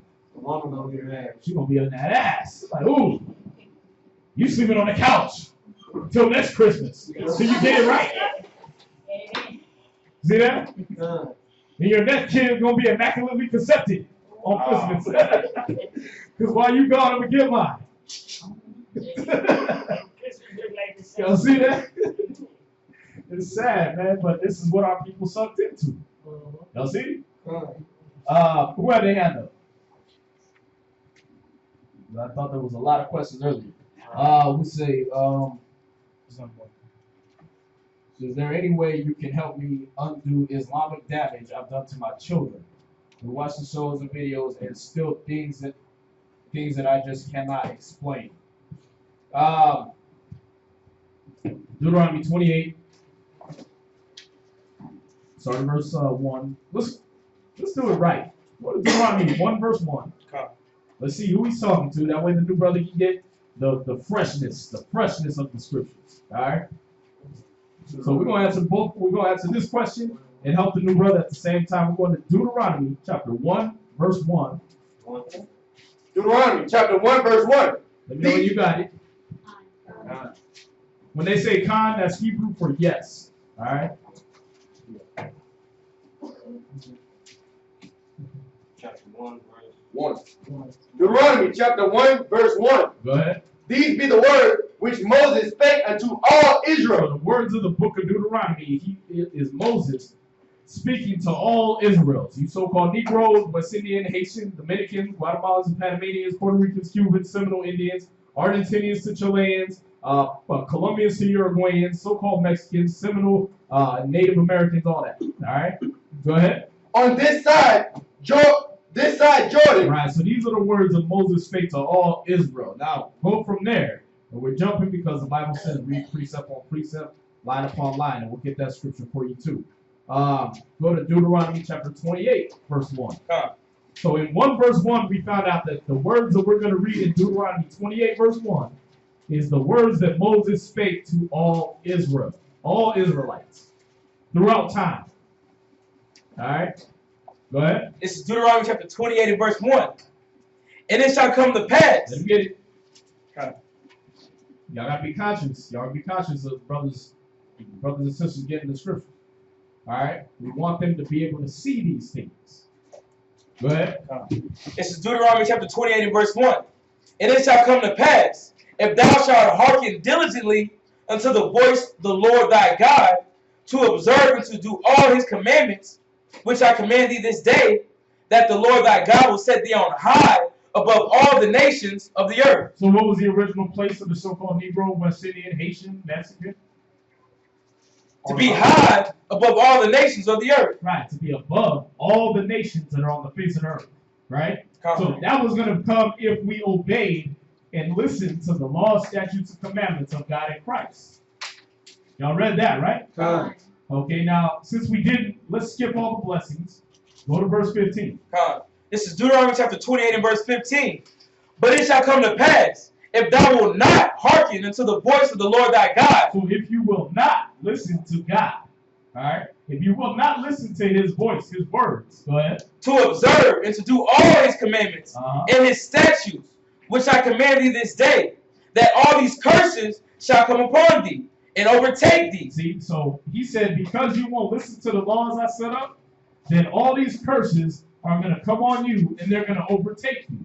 And this will help answer your Christmas question and her question about Islam and all that, right? So let's go right to the point. All right, so all that followed Deuteronomy 28 verse 15 is all the curses that was going to come on only one nation of people if they didn't listen to the laws of God and Christ. Okay? Go to Deuteronomy chapter 28 verse 64. This is Deuteronomy chapter 28 and verse 64. And the Lord shall scatter thee among all people. Right? So the Most High was going to scatter Israelites among all the people. That's why you got little mulatto, Chicanese, Blackanese, all that, babies all over the place. Right? Go ahead. From the one end of the earth, even unto the other. Go ahead. and there thou shalt serve other gods. And when you go to these places, these other nations throughout the earth, you're going to serve other gods. And what were those gods going to be? Which neither thou nor thy fathers have known. Right, which neither you nor your fathers have known. Yet you gonna serve a God that your fathers never heard of. Ain't nobody ever heard of no Lexus, Maybach. None of our forefathers knew about that, but our people are serving that right now. Right. They serving Nike. They serving Michael Jordan. They ain't no nigga heard of Michael Jordan way back in Abraham's day. You understand? But our people are serving this as a God, right? Now he said you're gonna serve gods that neither you nor your fathers have known. What kind of gods? Even wood and stone. Even wood, which represents that Christmas tree, that pagan cross they put up. You worshiping that cross and that wood tree more than you do Christ. Y'all see that? Go ahead. And stone. And stone. And this helps answer the sister's question. This is a curse on our people. They go over there and take the Hajj over there to Mecca, and they go worship that stone god that fell out of the sky and landed in the ground and ain't made sense. That Kaaba stone. Y'all see that? And they walk around the little Kaaba stone and they do all their little prayers. Before that, what they don't know is before Muhammad came and tried to graft them over to his new religion that he stole from the Hebrews, before that happened, they was walking around that Kaaba stone having butt naked orgies. And they was worshiping over 365 gods, one God for every day of the year. But then he came and gave them Islam, right? Dressed it up, put it up under Abraham. The Most High said, your fathers didn't know this God. Abraham didn't know no Mecca, no Kaaba stone. You understand? So we nor our fathers knew about no Kaaba stone.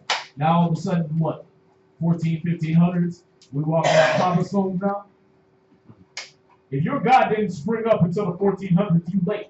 Whatever salvation your people, his people had coming, you late. You missed it.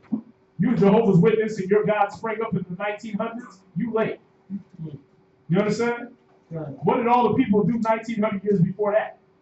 5,000 years before that? What, they was just early for your God? Y'all see that? Now, our God been there since the beginning of time, and Yahweh been there always. He created all things. You understand? So we ain't have no newly sprung up gods, but that's what they got us worshiping when we go into these holidays, man. That's what Islam got our kids worshiping. They got them worshiping the Kaaba stone. And you go over there, man, and now they done put the Kaaba stone that you go to kiss. Now it's encased in silver, and the silver look like a woman's labia. So you sticking your face right into a woman's clitoris, and you're in Mecca, which is the home city of Muhammad's wife, Fatima. All right, he changed the holy city from Jerusalem to Mecca in honor of Fatima, his wife. It was Fatima or Jamila. I gotta get her name. I think it was Fatima. One of the common Islam names. You see, the holy city used to be Jerusalem. All the Hebrews worshiped toward Jerusalem. All right. He changed it because the Hebrews wouldn't accept his new religion he was trying to come with to control the masses. He was trying to control the Arabs. You understand? The Hebrews wouldn't accept it, so he went to the Arabs. They accepted it because they was just pagan as hell anyway. So he gave them, instead of going to the place in Jerusalem, he gave them Mecca, which was where his woman lived. You understand? So now when you think you're going and kissing that stone, this magical rock that fell out of the sky, right? One of your lucky charms that fell out of the sky, you actually kissing his woman's clitoris, man. So it didn't mean nothing to him? You know what you're saying? Like it just meant that it was his wife? He was whooped enough that he made a whole religion around her vagina. So it meant something to him. But does it mean something to the Most High? No. Ain't Mecca was Malcolm X? Yeah. And then he woke up later on and found out he was a Hebrew. And then he did in one of his speeches, you are the lost sheep. You are the, he started going into all that. So he just found out later on. And now he's dead. Right. Because he was leading everybody to the wood and stone. Right. And then he started pulling people over to the God of the Hebrews. Right. Uh-oh, can't do that. Now you're dead. Martin Luther King, his father was a promise keeper, or well, I'm sorry, commandment keeper. The commandment keepers are where we get our teaching from, of who we are today, right? Martin Luther King's father was a commandment keeper. As Martin Luther King broke off from that and went into Christianity, right? But as he started waking up to the truth, coming right to the point where Malcolm X was, he's dead. See that? They didn't want to let people live long that was influential to bring them over. When we start coming out there with the fringes, they're like, niggas ain't gonna follow them. You understand? But set out a man with a three-piece suit on, have them all believing a bunch of lies, and then he switch them to the truth. Oh, we gotta kill him quick. So that was okay when he didn't know what he was talking about. They were okay when he was making all his people go up under his curses and serve that wooden god, that Jesus, that fake Jesus. Then once he really started speaking the truth, there you go. He thought he was speaking the truth at first. Yeah. They cool with that, but you ain't hurting them or nothing. So, but when you start speaking the truth, that's what it is. They gotta smoke you, man. You out of there. All right. Any other questions? So y'all got that, right? That this is one of the curses. Yeah, Muhammad was a pedophile. One of his wives was like 7 or 9 years old, something like that. Muhammad, the prophet Muhammad, all that. Yeah, he was a pedophile. No pedophile. The first wife he had was like 40-something years old. That's the one you kiss him when you kiss that cobblestone. All right. The other wives he had, one of them was like 7 years old or 9 years old. All right, and that carries on to the Islam religion today, where they believe that once a woman got a little fuzz on her vagina, then it's okay. So they still do that? Yeah. Come on, sex slavery is a big trade in Arab countries. Right along with Islam, you better be making you some slave money. How you think they get all that Maybach money, man? We get Arab money, right? Yeah, sex slave money. That's what you say. Muhammad's wife, one of his wives was 7. Yeah. 7 or 9. Yeah. You see a lot of cats out there right now. You know what they do? They actually get the women, like the older women, to kind of break the little girls in for the men. Right. Yeah, Like they, you said what? Well, no. You said what? Well, yeah, but hopefully they ain't 6 and 7, but they basically they kind of try to train these women or these little girls. They kind of break them in for these old men. You know what I'm saying? So it's a practice that they've been doing for times, man. I watched a documentary on that. It's called American Pimp. And Magic John Juan and some other guys. You had a woman, she would take the girls out on a date, and like they'd be like 14 or like 13. It's an older prostitute. Yeah, and they show them the ropes. Yeah, as soon as they treat them real good, then they like beat them up. Yeah. Yeah, like let's play mine and say like we own you or something like that. And so they just scared from here on. They do everything they want. Oh God.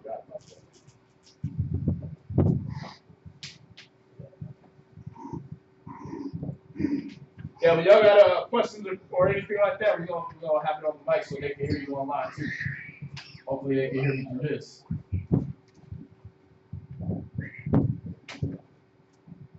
But yeah, like I said, you go into that book that Brother's got, you see him, he got it on the desk, Babylon the Timbuktu. You go into that book. They tell you all about Muhammad, how they wouldn't accept how the Hebrews wouldn't accept this new religion. He had tried to convert Judaism into another religion, and they weren't accepting that. They brought in the Catholic prayer beads, all that. All that has to do with Catholicism, because Catholicism wanted to run Islam. They wanted to run that on the slide. You understand? Because that helped them get control of the Arab nations. So on the slide, the Vatican really runs white people and the Arabs. Right. You understand? And a lot of African countries, a lot of Chinese countries is getting involved in that. Islam is basically just a Catholic. Y'all see that? If you don't believe it, look at Farrakhan. He teaches out of both Bibles, right? Quran and the Bible. Of course, now he's teaching out the Dianetics too. You know what I mean? So you don't know who to follow with him. See that? You be over there in a damn science fiction movie somewhere, worshiping a rock. Right. So Mecca was Muhammad's second wife? First. That was the city she lived in. Let me get it real quick.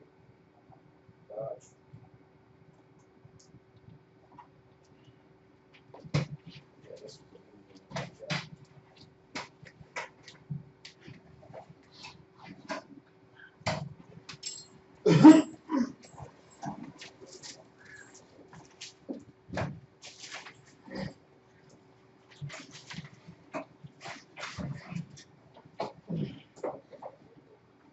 Right, this was page 48.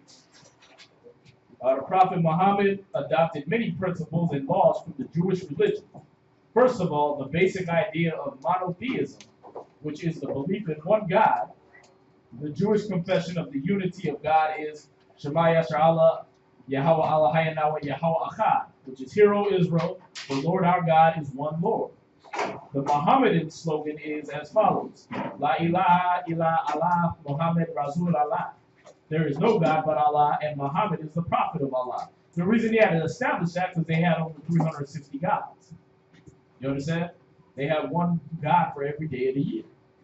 So he had to come with the monotheism. Right? He had to bring that to them so they believe in one God, and then they would believe that he is the prophet of that one God. Y'all see that? All right. It says Muhammad, and this is again for the sister's question online mostly. All right, because she was asking how do you break your kids of this Islam and how you break your family of this Islam curse that was on them. Is you got to teach them the truth. Give me Hosea 4:6, and then that'll explain that. But I'm gonna keep reading while y'all get it. Muhammad adopted also the main details of the Jewish calendar, the Day of Atonement, the Sabbath, much of the Bible, and narratives from the Midrash. So he adopted parts of the Bible that niggas just made up. And many points of the ritual law. Incidentally, the Jews prayed 3 times a day facing the city of Jerusalem, and the Muslims, true believers, pray 5 times a day facing the city of Mecca. Now that's just the religion. The scripture tells us to pray all day and all night. All right? It said, trying his best, Muhammad sought to convert the Jews to his new religion, but to no avail. The Jews were adamant and resistant to change. The high esteem which the prophet held for the Jews was transformed to enmity. So he became an enemy of the Jews, and instead of allies, he looked upon them as competition. Muhammad needed the confirmation of the influential Jews to validate his mission. So it wasn't God's mission, wasn't Allah's mission, wasn't Abraham's mission, all right? It was his mission. As all upstarts need the backing of someone influential, Muhammad, therefore, turned against the Jews and became their tormentor. Y'all see that? So this is giving you a lot of that origin of Islam. Right above that, it tells you, what's this woman's name? It says, coming to Yathrib, this is page 47. Coming to Yathrib, Muhammad found the inhabitants very hospitable to him and to his new religion. There were 2 factors that contributed to his hospitality.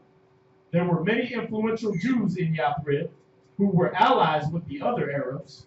These Jews had introduced the conception of one God. Moreover, the Arabs were somewhat tolerant of the Jews. On a pilgrimage to the temple in Mecca, some of Yathrib's best citizens had been converted by the teachings of Muhammad when he lived in Mecca. Finally, the pilgrims returned to Yathrib and disseminated their new religion. These converts would readily accept Islam because they were influenced to a great extent by the concept of the one God of the Jews. See that? So you mix a little bit of truth with a lie, and that converted people, as it does today, right? You celebrate Nimrod Day and Bacchus and Mithras, right? And they dress it up as Jesus Christ. Mix the truth with a lie. Y'all see that? Let's see. He said, eventually Muhammad was proclaimed ruler of the city, and in his honor, the name of Yathrib was changed to Medina. See that? And when you go through that, man, it tells you, it goes through and shows you that, is that it?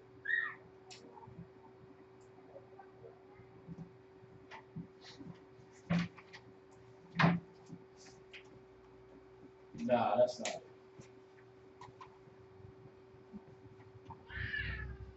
But yeah, you can go through this whole book, man, and you see he changed a lot of the days of the years, the days we celebrated as feast days. He changed those, right? He changed he changed the Day of Atonement or the fast day, which he had accepted for the month of Ramadan. And then it said Muhammad changed the Jewish Sabbath from Saturday to Friday. And then it says we have another parallel with Christianity, because they changed the Sabbath day from Saturday to Sunday. The Sabbath is actually Friday night to Saturday night. Islam celebrates it on Friday, right? That whole day of Friday is the Sabbath, and then Christianity celebrates it on Sunday. And us Jews is stuck right in the middle of the BS. Y'all see that right there on Saturday.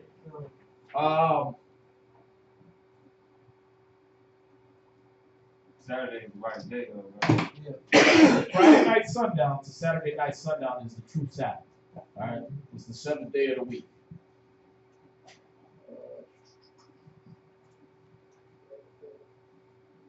Yeah, I gotta go through this again because I used to know. There it is, Khadijah. Muhammad was not a tall man. Page 46. Muhammad was not a tall man, but he had such broad shoulders that he looked like a giant. Muhammad had curly black woolly hair that gave him an excellent appearance. Every time you see a painting of Muhammad, he got the long stringy hair just like Jesus. That just told you he even had woolly hair. All right. It said they gave him an excellent appearance. Finally, Muhammad married Khadijah, the rich woman of the city of Mecca, when she was about 40 years old. See that? So he changed the whole holy city just to honor Khadijah. Y'all see that? So we got to look at what our people are into and how we end up following. Like I said, women rule over them. Children are their oppressors, and women rule over them. You worshiping Khadijah, the crackhead down the block, the whole around the way. You know what I mean? You ain't even a 42-year-old hoe at that. Y'all see that? And then his other wife was 7. Like, that's a big switch right there. You just went from like the teacher to the student, literally. You know what I mean? What kind of religion is that? Y'all see that? But see, we got to break these things down and make it seem as asinine as it is, so that brothers and sisters can look, knowing the truth, and come back to the laws of God in Christ. Because see, the problem is, read Hosea 4:6. Hosea chapter 4, verse 6. My people are destroyed for the lack of knowledge. The Most High's people, the Israelites, are destroyed because of a lack of knowledge. You understand? We lost the knowledge of God in Christ. That's how we got destroyed. So how are we going to get constructed? How are we going to be built back up? Come back to the knowledge. Got to go do it in reverse, right? If you were destroyed for lack of knowledge, you'll be built with knowledge. Y'all see that? Go ahead. Because thou hast rejected knowledge. Because you left off of the laws, statutes, commandments of God in Christ. You left off the Bible, the Torah, all that, right? Because you left off of that, read. I will also reject I will also reject thee. He said he will also reject you. And that's why we live in the ghettos and the slums everywhere you see a Negro in America, in throughout the world. Not just America, throughout the world. We live in the ghettos and the slums. We're the last hired, first fired. We're in the worst conditions everywhere. Right? The so-called Mexican, worst conditions everywhere. You understand? Go ahead. That thou shalt be no priest to me. So our original position was to be priests to the Most High. Does anybody consider the so-called black man a priest now? You gotta think about that, man. You say the word priest, now you get an image of some white man, some old white man with a collar, right? With a little white collar on, talking in an Irish accent. You know what I mean?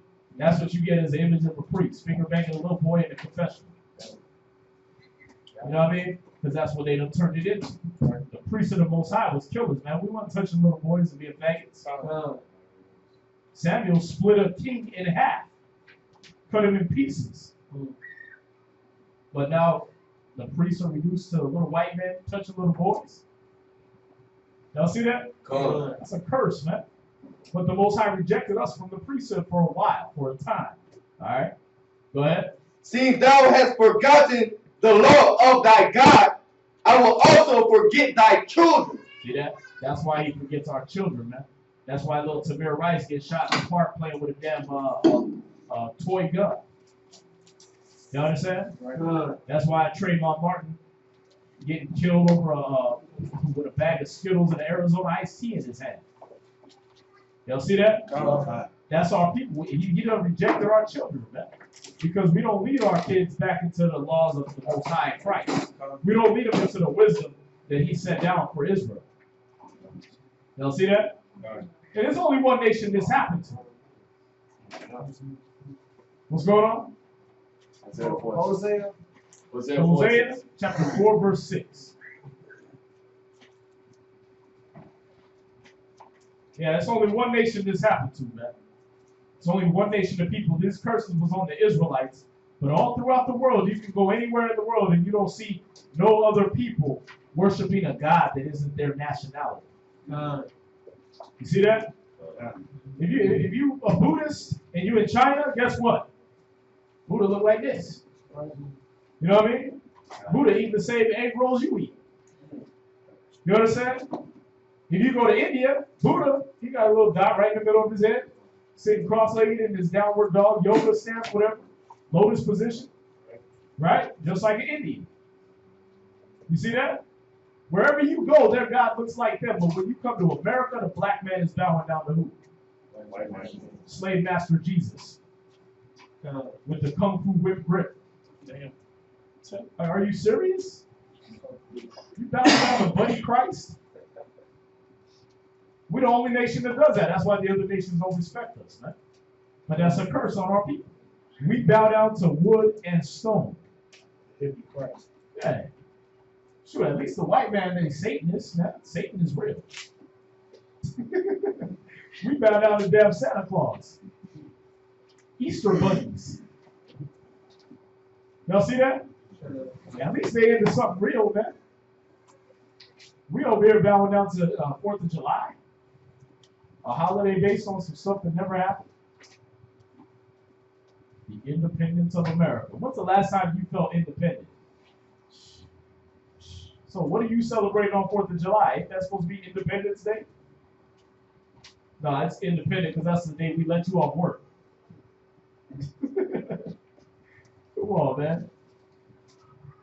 That's why you're independent, because that's the one day you ain't got to be a slave. What about the other 364 days of the year?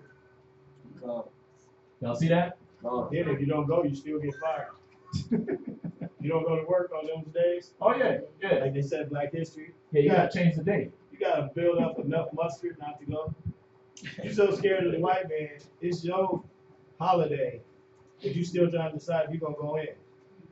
The white man ain't going through what we going through, right? Because they already know it's all fabricated, it's all lies, it's all deception, it's for those that don't want to learn anything. If I just throw it on TV, how did most of us get programmed off TV? I didn't know nothing about Christmas until I saw that old school Christmas special. I was like, what is this? Because my mom and them didn't really mess with it. It wasn't until we started moving next door to white people, then my grandmother was like, we gotta be like them. Why? Because we stick out. So you gotta see everything they throw on us is because we get programmed off of it. And then you think you blessed because us being men, we gotta stand up for what's right. And we gotta teach our families. Right? But when your wife is standing next to you giving you an ultimatum, like, nigga, listen, you either get presents or I'll replace you and get somebody that will get presents in the house.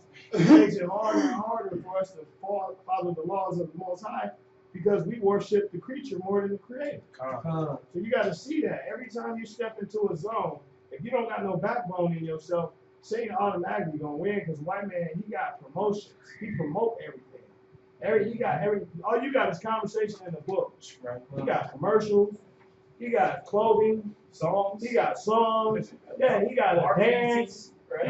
He got everything to promote his wickedness, and all you got is faith and a book. That's why it's gonna be hard for anybody to believe in these type of days, man. I mean, when it said when the Son of Man comes, will he find faith in the earth? Because what? Our people are so into the lie, man. So some brothers and sisters get heartbroken when they hear, oh, you ain't supposed to celebrate Christmas. Oh, what? Like they didn't hear nothing else. The whole rest of the 3 hours. They're sitting there, you know what I mean? Yeah, you ain't doing none of that. Oh yeah, the weed thing. That's the other demon. That other branch, that other wood and stone, right? That weed demon, man. Gotta smoke them trees. Right. You know what I mean? When it ain't one tree, it's another. Straight up. Wait, I can't do the Christmas tree? Okay, let me get the tree. Can't do that either? Cocaine? Yeah, kill themselves, right? Right. I'm just gonna kill myself, or I'm just gonna have to be against God. Because I can't put down that little tiny joint. Right. You know what I mean? That little penis-shaped object got a hold of me. If you stick a phallic thing in your mouth and you can't let it go, it's not an addiction, you a faggot. Right? You're addicted to that middle syllable. You understand? That's your problem. What you got, what psychiatry calls it, oral fixation. I think they call the same thing in porn. Eat something. Right, you gotta have something in your mouth. That's why Paul said it in the scripture. He said, I will not be brought under the power of any. Y'all see that? Ain't no real man gets brought under the power of something like that, man. That's like grown niggas being scared of ants, spiders. You know what I mean? Like, you know what I mean? Get it, babe. Like, really? I'd understand that more than the joint, though. Y'all see that? But yeah, that crushes people's spirit, man. You take away one of their trees, it's over. Christmas or the weed, it's done. What's that? What was the scripture that you just quoted? What's that? Which one? When you said that power of power many. About Paul? Oh, about Paul? Was that First Corinthians? No. Let me get it for you. It's been a minute. Yeah. Should know right off the top of my head. Things get jumbled up. Oh, I got it. 6 and 12. You got it? 6 and 12. Huh. Yeah, 6 and 12. 1 Corinthians chapter 6, verse 12. Read it. Then it's also in 10, verse 23. Yeah, you can read it. 1 Corinthians chapter 6, verse 12. All things are lawful unto me, but all things are not expedient. All things are lawful for me, but I will not be brought under the power of any. See, Paul said even the things that are lawful, I'm not going to be brought under the power of. Is it lawful to have sex with your woman? Yeah. Is it expedient for you to be whooped? No. You understand? Is it expedient for you to be all up under her vagina all day and all night? No. Expedient meaning, is it going to help you spiritually? Is it going to do anything for you? No. You understand? We're in 1 Corinthians chapter 6, verse 12. Now, these are lawful things that he's saying I will not be brought under the power of. Not to mention unlawful things that bring on death. You understand? You know, cats blowing themselves up for that Christmas tree, man. Like, literally. Damn Christmas, they don't put the last light on, they hit a spark. The spark, get all that fuel off of them dry needles on the tree and blow up half their house. And they'll risk that before they give up Christmas. Y'all see that? They'll risk setting their whole damn apartment complex on fire before they give up Christmas. Y'all see that? That's sick. That's a curse. Y'all gotta understand that because, listen, like we said, paganists, Satanists, you know what I mean? That white man religion, they don't do that. They worship something real. They go worship Satan, sacrifice a bunch of babies, get all kinds of weird ass powers and all that. They into that. Control your black ass and have you fighting over a block that they own. They love that. They get all that power from Satan. And you worshiping a damn tree. How do you think they looking at you? Are they looking at you like you're the wise kings of the earth? The priests of the Most High? Nah, they're like, look at this nigga worshiping a tree. Worshiping some Jordans. Right. We had them shipped over from Korea for $6 a pair. Silly Negro. Selling them for $250. Yeah. Well, unless you buy them out of the little glass case in the Galleria Mall, then they 5 G's. For a nigga that don't even play the sport no more. Like you buy his, it ain't even his old shoe. You could at least get the old sweaty shoe if you gonna pay 10 G's, 5 G's for it. You know what I mean? It should at least have some MJ sweat up in there. And it don't he? And isn't he tied into prison systems now? Oh yeah, that's where all his money's at now. Right. That and the white girl. Right. You know what I mean? That's where all your money's going to is making sure she got a nice little place to live and making sure your black ass go to jail when you kill somebody over Jordans. You got a nice 3 hots in a cot waiting for you, funded by your man MJ. He's like, I got you. Yeah. This stay in prison brought to you by Michael Jordan. The same nigga you killed for to get his shoes. That should be the commercial now. Get your hand up? Oh, okay. So we get where the problems are with our people. That this only happened, these kind of curses only happen to our people. Y'all see that? And as you go through that Deuteronomy 28, it'll be even more point blank, easily for you to identify. Matter of fact, go back there and go to what was it, verse 21? Deuteronomy 28, 21. Deuteronomy chapter 28, verse 21. Go ahead. Nah.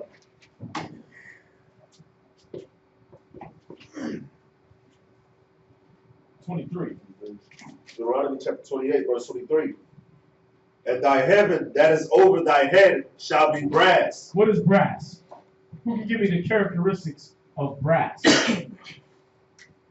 Derivative of brown. Now this is one of the lower end valuable metals. So I know a lot of us Negroes ain't seen that before because we don't even get brass hardly anymore. We barely get copper, 2 pennies or whatever together. But brass, all right, it's a metal. Now what's one of the characteristics of brass? It's hard. It's hard, right? That's why they got brass knuckles. Yeah. Right. Brass knuckles is hard as hell, right? Okay, so the heaven that's over you is going to be brass. Go ahead. And the earth that is under thee shall be iron. Right. And what's one of the characteristics of iron? It's hard. It's also very, very hard. You make weapons out of it. Or jail bars. Or jail bars. Right, exactly. Or if it wasn't deep enough for you already, all right? The heaven that's over you is going to be brass, and the earth beneath you is going to be iron. We make up most of the population of the prison complex right now. The so-called Negro, West Indians, or Mexican, you make up more than 90% of the prison population. All right? That's another population where the white man gets to be the 1%. All right? That and the elite. Y'all see that? So, the heaven that's over you is going to be hard. The earth that's under you is going to be hard. You're going to be caught between a rock and a hard place. That's like the black man's model. Y'all see that? Go ahead. Verse 24. 25. Verse 25. The Lord shall cause thee to be smitten before thine enemies. Thou shalt go out one way against them. Right. So the Most High, He's going to cause you to get whooped by your enemies, man. He said you're going to go out against them one way. Go ahead. And flee 7 ways before them. Right. You're gonna go out against them as the Black Panther movement, and you're gonna flee as the Crips, the Bloods, the Gangster Disciples, the all these other different gangs. You're gonna just split into all kinds of different branches. You're gonna go out there against them as the Crips, and a little white girl with a gun and a badge is gonna chase you and all your 10 homies off the block just by getting out the car. You're gonna go against them one way and be smitten 7 ways. You're gonna flee 7 ways before them. And tell me that ain't the block, man. Tell me that ain't the so-called Negro, the so-called Mexican, man. Police chase. Yeah. Running That one little 98-pound policewoman that just got out the academy, get out her car. Little Becky just got a gun and a badge. And all the Tyrones and Jeromes on the block scattered. Right? Then all the crack sales stop. You know what I mean? Let me throw that down the drain. Let me put that in my little hiding spot. You know what I mean? And everybody scatters. 6'4", 290 pounds of muscle. You got all your jail tattoos. You got a teardrop tattooed all the way down your chest, right? But you ran from Becky. This the same nigga that'll bust your head. Yeah. This is the same nigga that'll bust your head open because you messed up $500 over his crap. Yeah. This is the same one you call a big homie. This is the same one that you look up to. But this is the same one that when this pale, frail white woman pull up, he gonna flee. You gotta see the mind control they got over you, man. You think you ain't got no way out. You created a way out where you're not able to get out because you so caught up in the fact that you think the white man is right. But the Most High is showing you these are curses. Right. It's a curse to have the same nigga you grew up with beat your brakes off, but can run off run and flee away from some pale white lady because she got a badge. Right. That's insane. Y'all see that? Now, so we don't make it a black and white thing, and then the racism, they use that word really bad. Let's say we won't use a prejudice, right, or bigotry, right? So that we're not accused of establishing that. Tell me one other nation on the earth that applies to. Nobody.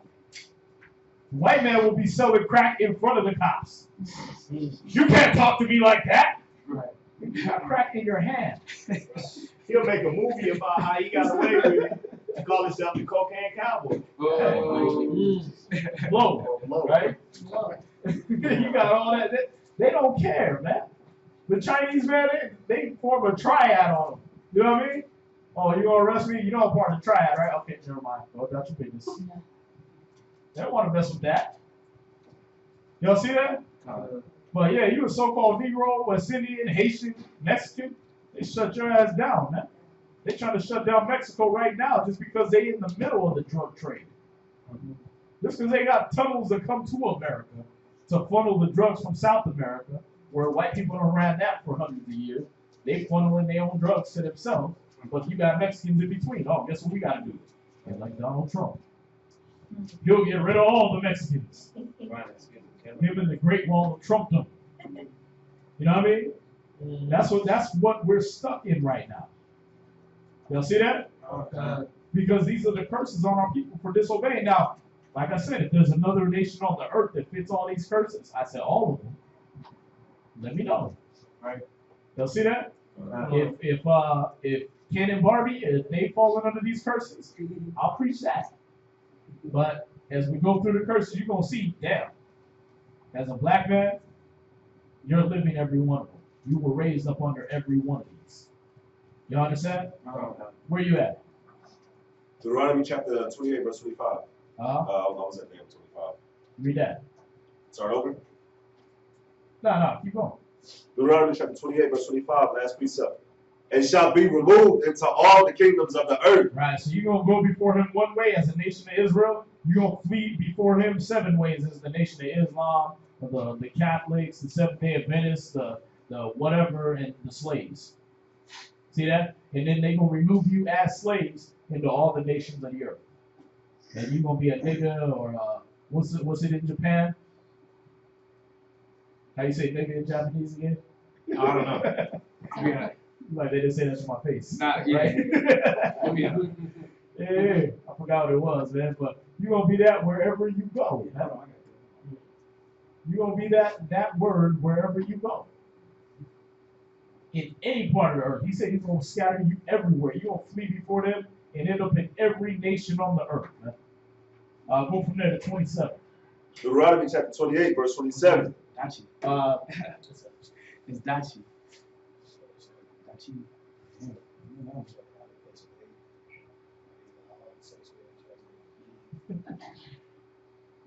Go ahead and read it, man. Go ahead and read that.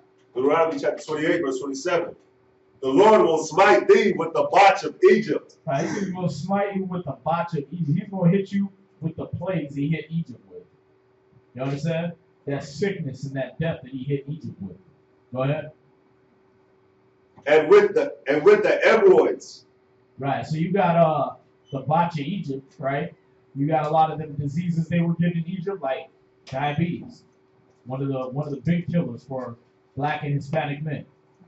You understand? That's one of the big killers for them. Heart disease. These things were hitting Egypt. These plagues were hitting Egypt. Diabetes is an old disease.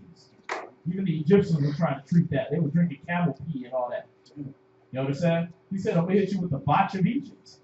Now, those fake Jews over there, are they going through diabetes being one of their #1 killers? Heart disease? Nah. He said, hemorrhoids. What's that sound like? Hemorrhoids. Yeah, that sounds like country for hemorrhoids. You got the hemorrhoids, right? There you go. That's exactly what that is. Right? He gonna hit you from the rooter to the tutor, literally. Go ahead. And with the scab. Right? With that scab, right? Our sisters going over there and getting the hair weaves and all that stuff. Now what? Head all scabbed up, all that glue, getting cancer and everything like that. Hair breaking off. He said, I'm gonna hit you with the scab.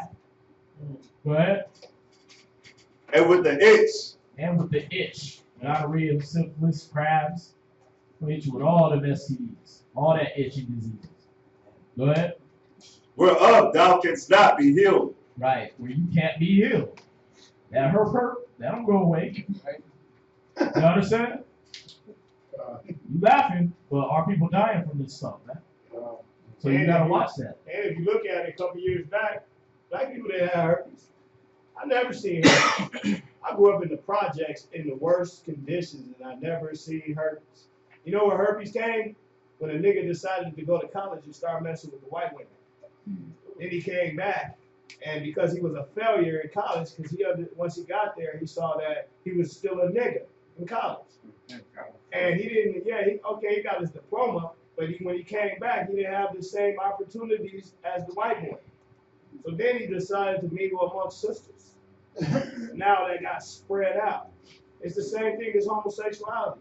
There was faggots in the hood, but you never saw them like that. It wasn't until they decided to branch off and go chill with the white man. And I'm going to keep saying the white man because that's who you look up to. That's the first person you run to when you get a couple bucks. And First person our sisters want to look like, you know what I mean? The first man that our brothers want to be like is their slave master. Stockholm syndrome. You know what I mean? So as soon as Nicki Minaj came up, what she do? Bleach her skin, now she blonde with blue eyes.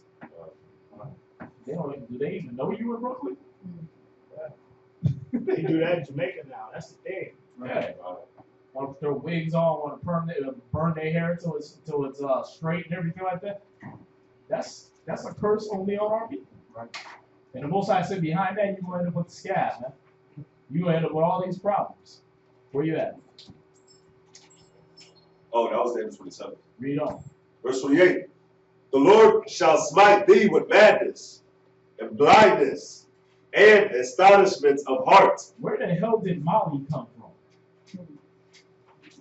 When did it become cool to take a pill that makes you strip yourself butt naked, run down the block, wiping your ass on the asphalt like a dog, trying to run around in a circle on your side? When did that become cool? When did it become cool to be a junkie? Let's start on Friday. You're just a junkie. Yeah, when did that become cool, man? Crocodile? Ooh, Damn, your flesh is falling off your body. You just took something, a recreational drug that made your flesh fall off? They just sit there and You on that mojo, baby. Yeah. There's something called crocodile. Oh, man. Yeah, crocodile. I think they mix it with Then gasoline. you got bath salts where you eat the nigga's face. You know what I mean? You sit next to somebody like you over there on bath salts and just you just eating 70% of a person's face off. Right. What kind of drug? What kind of recreational drug is that? Right. Like back in the 70s, he was taking those drugs to party. He was on cocaine and all that so you can party more. That's it. Now you're doing it so you can eat somebody's face? Right. Now you want to sniff coke till you can't feel your face? That's popular now? Right. And then your kids are singing the songs? You think it's just, yeah, I can't feel my face when I'm with you. Niggas talking about doing cocaine. Right. You let your kids sing that. Mm-hmm. When they grow up, they think I can't feel my face is a cool condition to be in. Right. You understand? It's acceptable. Yeah, when they grow up, Rick Ross done taught them the slipper of Molly. She didn't even know it. She didn't really know. Yeah, so when your son just get locked up for 30 years like he's Cosby, for date raping some chick, for dropping some drug in her juice box, in her Capri Sun. Because they will give his ass 30 years and he's 7 years old. And he got it out your stash. Right? Yeah, that's you. That's on you because you got hit with this curse. Y'all see that? That madness. And then that blindness, not having no wisdom, that not being able to see that these things are going on. That I'm doing a drug that made me eat somebody. I'm doing a drug that just made me pee on myself and run down the street singing Christmas carols. What the hell is that? Y'all see that? Or, even the worst kind of madness, how many niggas got locked up for selling weed? And now it's legal. Right. And how many niggas are there right now? Right. For selling that legalized drug. What's even worse is they got locked up for selling $10 bags, dime bags, 20s. Yeah. White people making millions. Yeah. They quitting Pounds. CEO jobs to make millions working for weed companies. Yeah, we bought a company. We bought a smoothie company. So these cats was like, yeah, we done with this. We're going to California and start being weed farmers. Yeah. Millions. Yeah. And that's what the laws are doing too. That's billions of dollars right there. Yeah. It ain't even the nickel and dime bags that you was getting no more. They making billions off of that. Right. All because they just slapped a pharmaceutical sticker on it. Yeah. That's the only thing different than what the weed now was doing. He gave it to you in a baggie, now you get it in a little plastic bottle. But now it's legal. What's your name on it? See that? You get struck with that madness, man. And that blindness, not to even be able to wake up and see that. Go ahead. Verse 29. Uh-huh. And thou shalt grope at noonday, as the blind gropeth in darkness. Right. Now again, for all the you're racist and you're this and you're that, you're teaching me, I'm teaching the truth. If you can find me another nation that these things are happening to, right, all of them consecutively, back to back, then we won't teach this no more. We'll say Jesus loved everybody just like the Christians do. You understand? But this is a curse. Remember, these are the words of Moses spake to all Israel. You understand? What do we say? Australia is going to release the herpes virus. Australia is going to release the herpes virus into rivers to get rid of carpfish. Sounds like a plan Esau uses to give sickness to Israel and Australia and others. Right.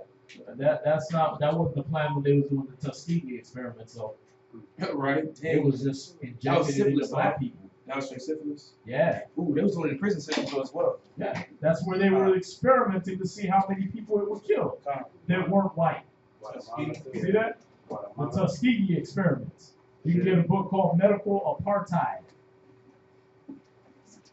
Medical Apartheid.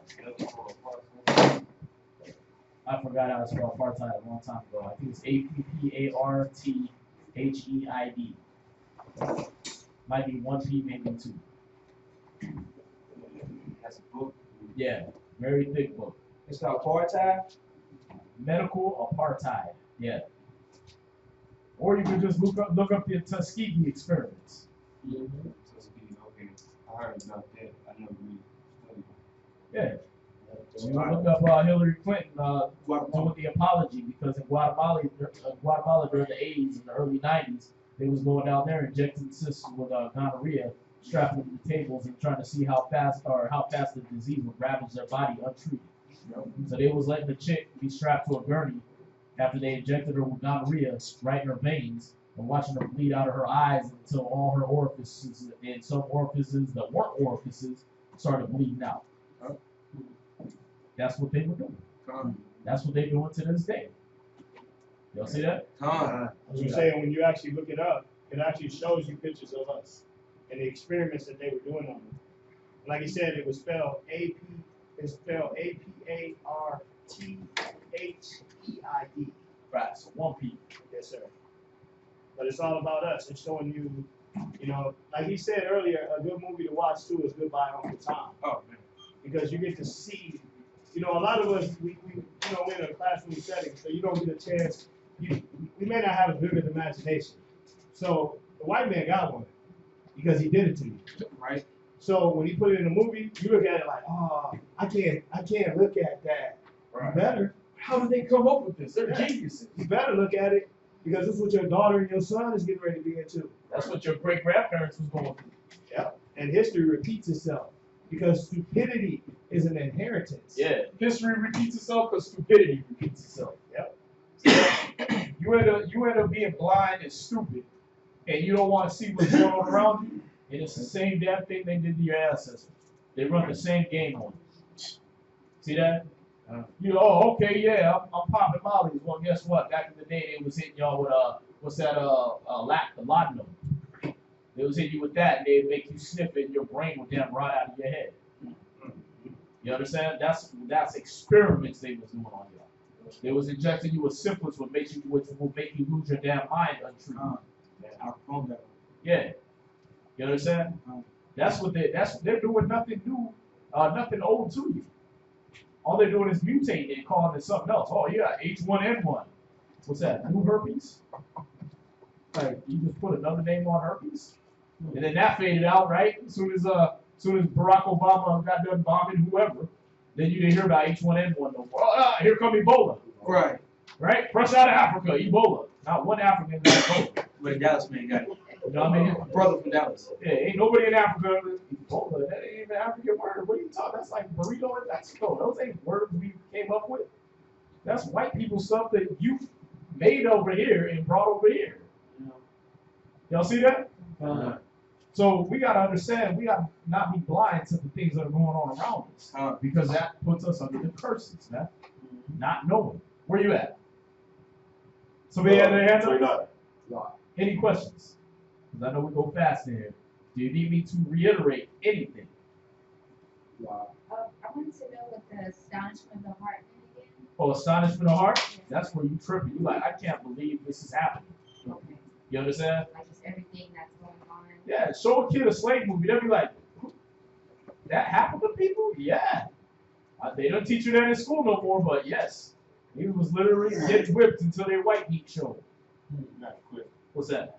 Say if you get hit with one of these curses or something, like does that just like X you out from like preaching the gospel or like convincing somebody that, you know what I'm saying?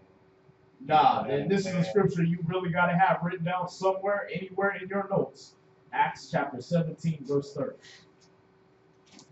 Because these were curses of disobedience. Once you start obeying, you end up in the blessing. Verse 30. Acts chapter 17, verse 30. And the times of this ignorance God winked at, but now commandeth all men everywhere to repent. See that? When you was ignorant, Most High overlooked that. He winked at that. All right? But now he commands every man everywhere to repent. Now that, okay, you caught herpes back in the day, okay, cool. Clean up your ways. You see how you got it? Don't do that no more. Fix your diet. Go on some cleanses. Go talk to whatever doctor you got to. Pray, fast, do what you got to do. Get rid of that and get your life back on track. Here. Seek first the kingdom of the Most High and His righteousness, and then all these cures, all these things will be added unto you. Matthew 6 and 33. See that? See, now you got to go back and reverse the curse. All right, that was Matthew 6 and verse 33. You want to read it? Nah, you got it written down, right? Yeah, Matthew 6:33. Yeah, let's go back to these curses, man. Because like I said, one curse, you're reaching. You're just trying to make yourself somebody since you Negroes are nobody. Right? You're just trying to have an identity. Right? One curse, yeah, I'm reaching. Two curses, maybe that's a little coincidental. Right? From verse 15 to verse 68, that ain't coincidence no more. We must be these people. You understand? Read on. Where you left off. Verse 29. And thou shalt not prosper in thy ways, and thou shalt be only oppressed and spoiled everywhere. See that? You say you shall not prosper in your ways. Right? That's going to be your life, just not prospering. Oh, yeah, we did a financial empire, man. That's the way we're going to get back on top. Black Wall Street, we got it. Boom. First aerial bombing committed in America, blowing up Black Wall Street. You ain't got that no more. Right? Because your dumbass was more concerned with making banks and international trade than it was with security. How you going to build a bank and not protect your money? You let a farmer with a pesticide plane drop dynamite on you. It killed your whole financial structure. That's crazy. Come on, man. You could have killed him with one gun. I'm from Tulsa, Oklahoma. They don't really even talk about that. They don't. That's embarrassing. I think it's like June. They had like a Juneteenth for it. Juneteenth, that's another embarrassing ass day. Wait a minute. That's what they call it. A year after slavery ended, you guys found out about it, and you're celebrating you being a year late for slavery freedom? Barbecue? Yeah. Like, leave it to niggas to celebrate being late for something by a year. Oh, yeah, I believe it. I believe it. Yeah, come on, man. If we marching for Jesus, little white Jesus with the blonde stringy hair, and we making sure that don't nobody tell us the truth about black Jesus, hey, if we'll do that, we'll do anything. Right? If a nigga will sit down and eat pig knuckles, he won't eat anything. He'll take anything into his body. Yeah. You will eat the anus of a pig with some hot sauce on it. And lick your lips after.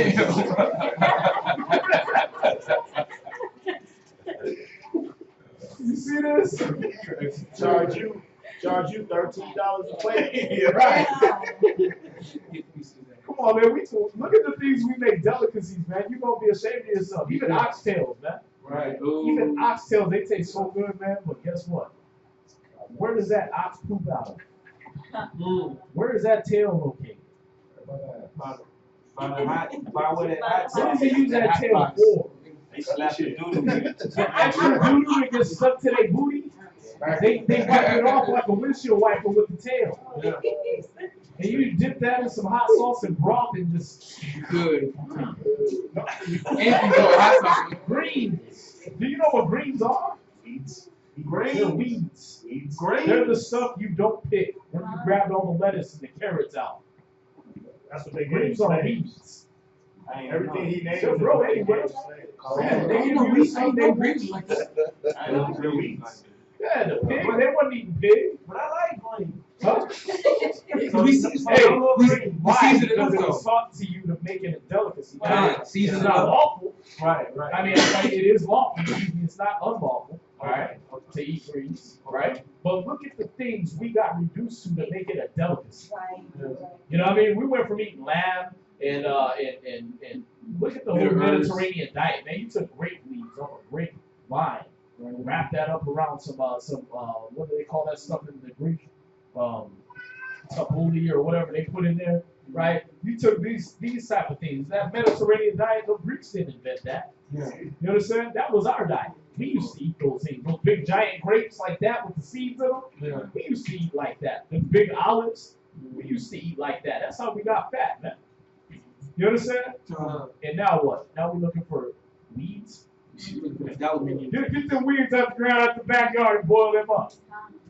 Well, you thought because you bought it from the grocery store it was a delicacy? Yeah. You know what's crazy? I've been looking at this too.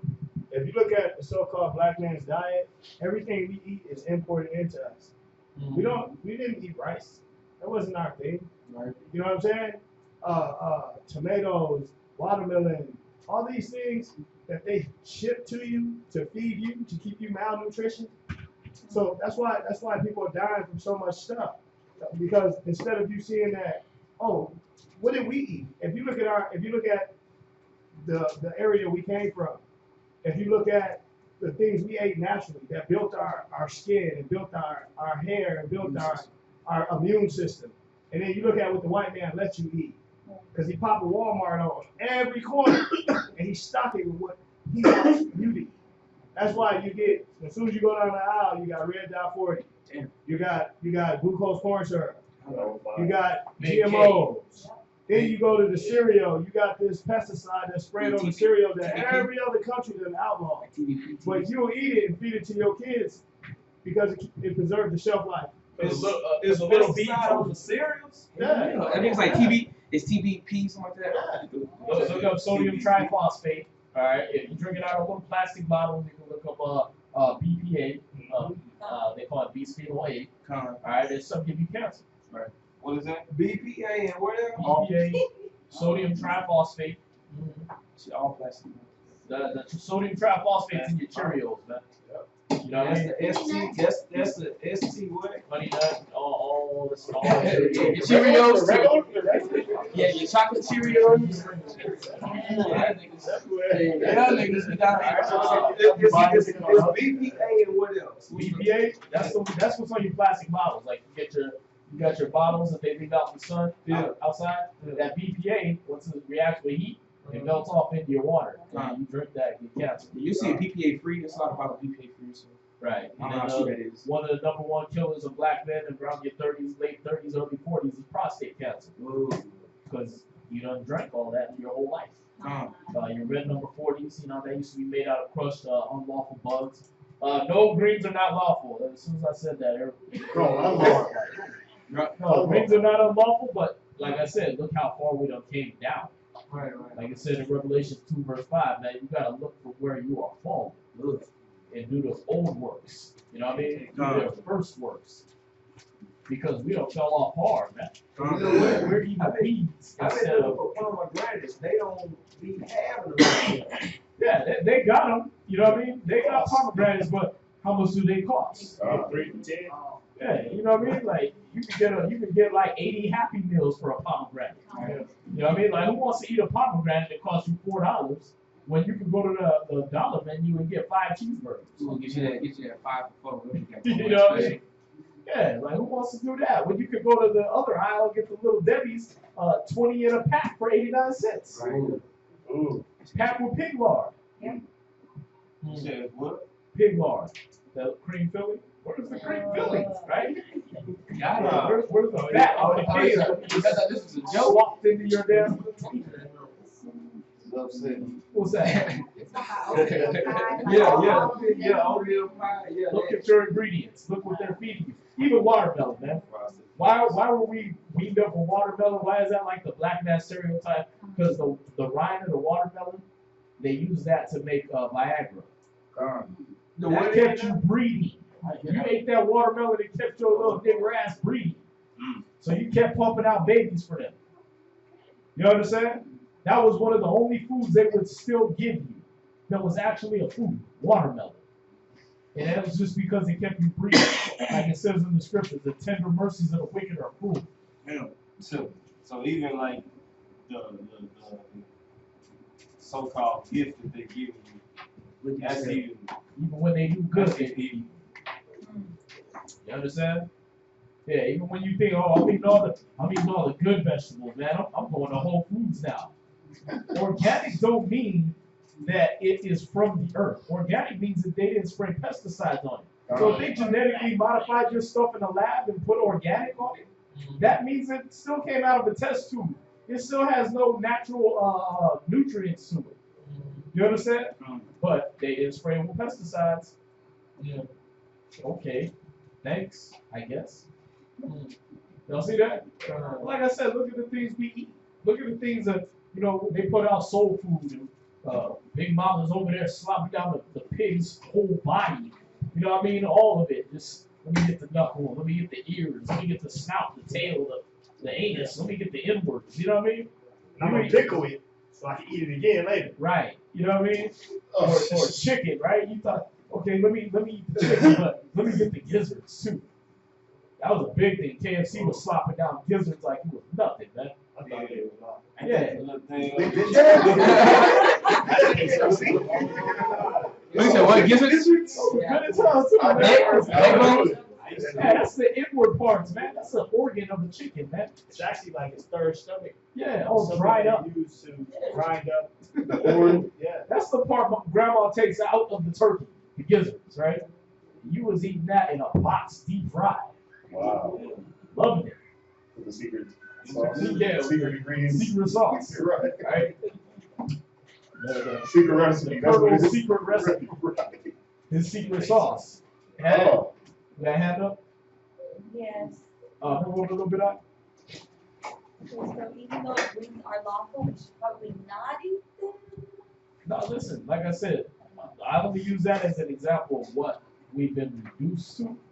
I'm sure they're perfectly healthy. They're really dark green, so they must have a lot of melanin and iron in them. That's good. Okay, All right. and watermelon one, we ate that. You ate watermelon, and if you were starving, you ate the whole damn thing. If you was living off scraps and stuff they feed the pigs, like the prodigal son, you was eating rind too. Okay, and last question. Even though the chicken is awful, or the cow's awful, we can't eat the innards. No, you No don't. menudo, no liver, no What kind of a being eats the inward parts? pork? Animals. Yeah. When you see a dog tear up a chicken somewhere, they eat that part first. You understand? They tear the animal's meat open to get at that intestine and all that duty they got in them and all that. You watch lions when they hunt, they tear that animal open. They ain't sitting there eating on his leg. His gut. Yeah, it's all in the guts, man. Right. Yeah. All insides eaten out, then the vultures come and pick out the meat. Yeah, they leave the meat. Yeah. Yeah. Can I get a scripture then? Because people try to like debate with me like about eating menudo. Leviticus chapter 11, the whole chapter it tells you what food's not, what not to eat. Right. But at the same time, so far as the inwards, Yeah. you got to look that up when you're looking up when you're reading about the Passover or something. He told you to take all these things out. When you did the sacrifices, we took all those parts out. You know what I mean? Those weren't eaten. When you read about the Passover lamb, we cooked it with the pertinence thereof, right? The inwards, we cooked it like that. We roasted it, but we didn't eat that. You understand? You wasn't reaching into a chicken and eating its liver. The scriptures tell you you don't eat the meat with the blood. The liver is the spongy material that filters all your blood. Right. You understand? So when you eat that, you're eating basically a dried chunk of blood. You understand? That's like you picking a scab and sticking it in your mouth. Damn. Like little Billy used to do in first grade. You know what I mean? Where you at? This is going into the blood, and this is also showing you that the Most High, he's not playing with this. You know what I'm saying? A lot of us, my mom used to use blood for gravy. You know what I'm saying? She would use it as seasoning to make her gravy thing. Yeah. But you got to see, man. Read this. This is Leviticus chapter 17, and you can actually start at verse 10. Leviticus chapter 17 and verse 10. And whatsoever man there be of the house of Israel, or of the strangers that sojourn among you. So he's showing you, listen, whether you are Israelite or you got somebody in your house that ain't an Israelite, anybody that's with you, tribally, or if they, like I said, if they be pleased to dwell with you, you can't have that in your house. You can't condone it. Read. That eateth any manner of blood. So it don't matter if it's the liver or if you're using the blood to make gravy. If it's not well done, it ain't right. Read. I will even set my face against that soul that eateth blood. So the Most High looking directly at you. You're looking at your house. You're looking at the wickedness of your mind state. Because when he says he's looking at you, that means he's paying you some attention right now. And it ain't because it's a good thing. Read. And I will cut him. Read that last part again. I will even set my face against that soul that eateth blood. Right, and that's what he's showing you is you don't mix that animal's blood, that animal's DNA with your DNA. Mm. You understand? Right. So he set his soul against you, man. You a damn mutant now. You know what I mean? You sitting over there eating animal DNA, mixing it with yours. He said he's gonna set his soul against you. Now you can't figure out where mad cow disease come from. Why is that? Why is this European virus affecting black people? Because now we want to go to Red Lobster and we want to eat our steak medium rare like they eat it. I want mine very rare, extra rare. I mean, you know what? Matter of fact, if it doesn't have a heartbeat, I'm not gonna eat it. Just stick a fork in the cow's ass and bring it in. You only gotta cook it. I'll pay you to just give me some uncooked meat. The hell? But then you want to pat your wife across the room when she undercooked your eggs. I told you no yolk. You just ate a cow baby. To be like who? To be like them. Proverbs 12:26. Get that real quick. So you can see it's not just a racial issue. What's that, sis? So, the eating of the blood, that's the consumption. That's like just eating it.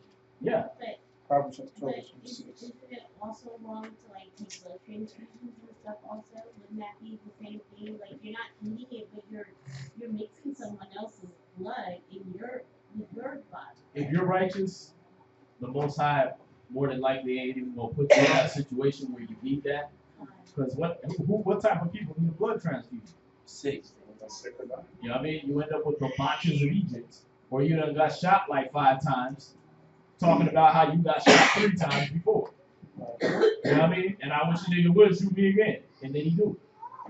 Right? So now you need a blood transfusion. Now you got to take somebody else's blood and put it all up in your body. You see that? Now, if you're in the situation where you had some sickness from before and you have to do dialysis or you got to do stuff like that, do what you got to do, man. We're in a defiled nation. Everything you do is defiled. The air you breathe is defiled. So certain things like you get shot, get a blood transfusion. You got caught in the middle of a drive-by, get it. Because like David said, shall the dead arise and praise you? Shall they show your wonders in the grave? Nah. You know what I mean? The Most High, that's something the Most High is going to have to purge out of us when Christ comes. You understand? But that stuff he's going to change in the twinkling of an eye. Remember, this corruption is not going to see that incorruption. This is not going to be part of that next life. You understand? So whatever you did to this, not saying that you abuse your body, but whatever happened to this here is not going to carry over to that next life. What's that? What when does David's reign in the Bible? When do they start talking about King David's reign, and then when does it end? First Samuel. You can start reading about that in First Samuel. All right, that's when he picks him out and everything like that.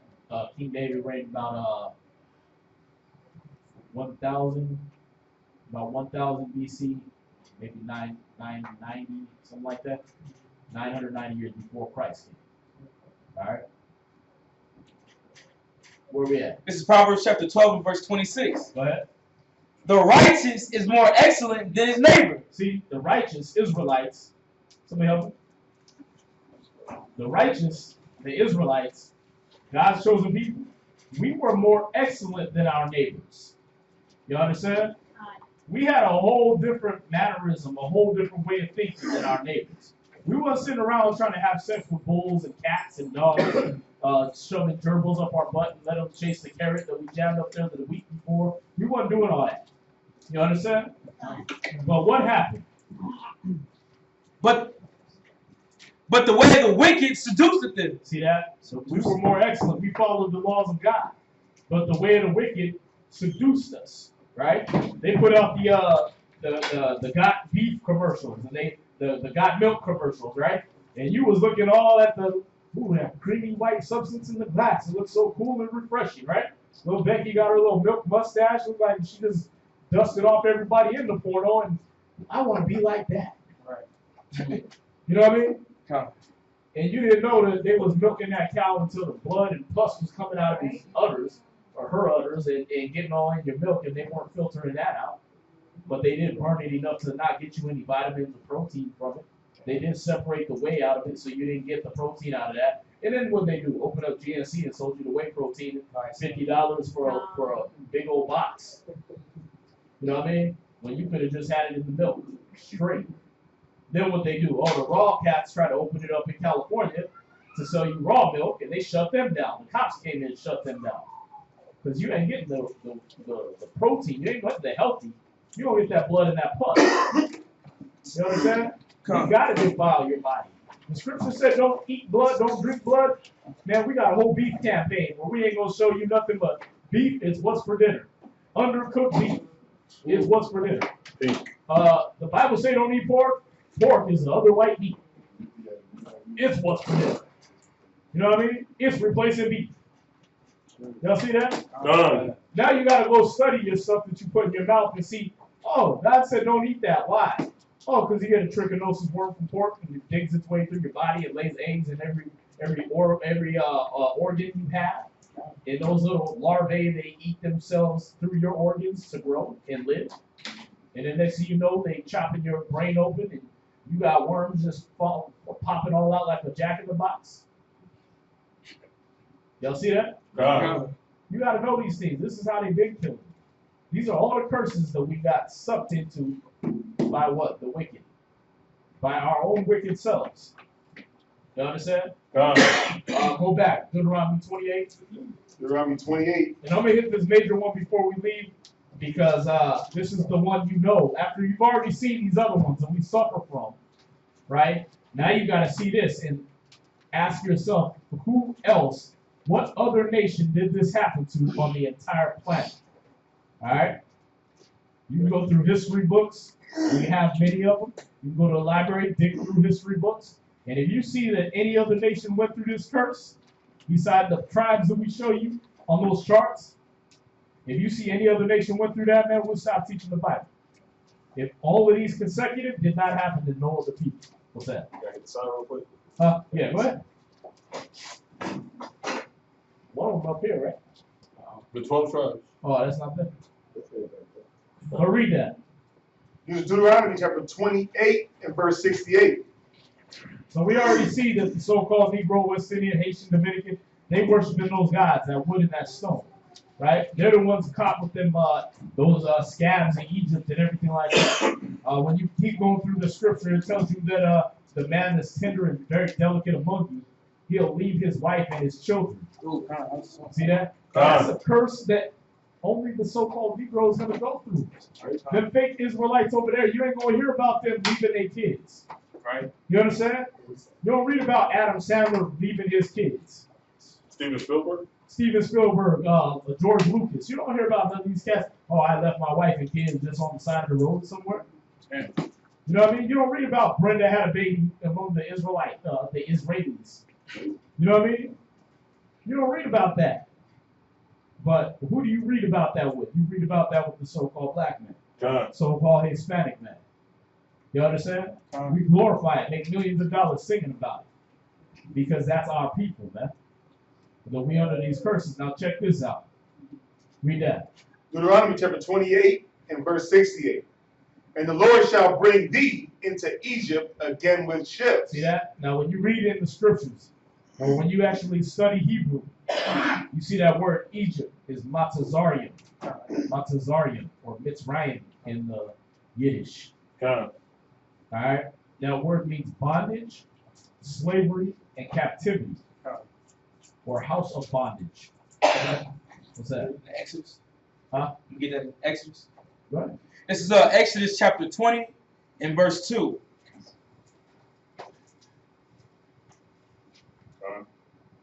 And the scriptures will define the words for you if you look hard enough. Go ahead. Exodus chapter 20 and verse 2.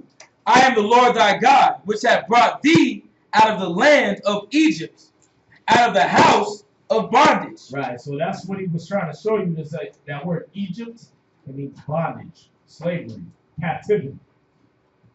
So when we go back to Deuteronomy chapter 28, verse 68, read that again. And the Lord shall bring thee into Egypt again with ships. So he said, I'm going to bring you back into Egypt, into bondage, slavery, captivity, again with ships.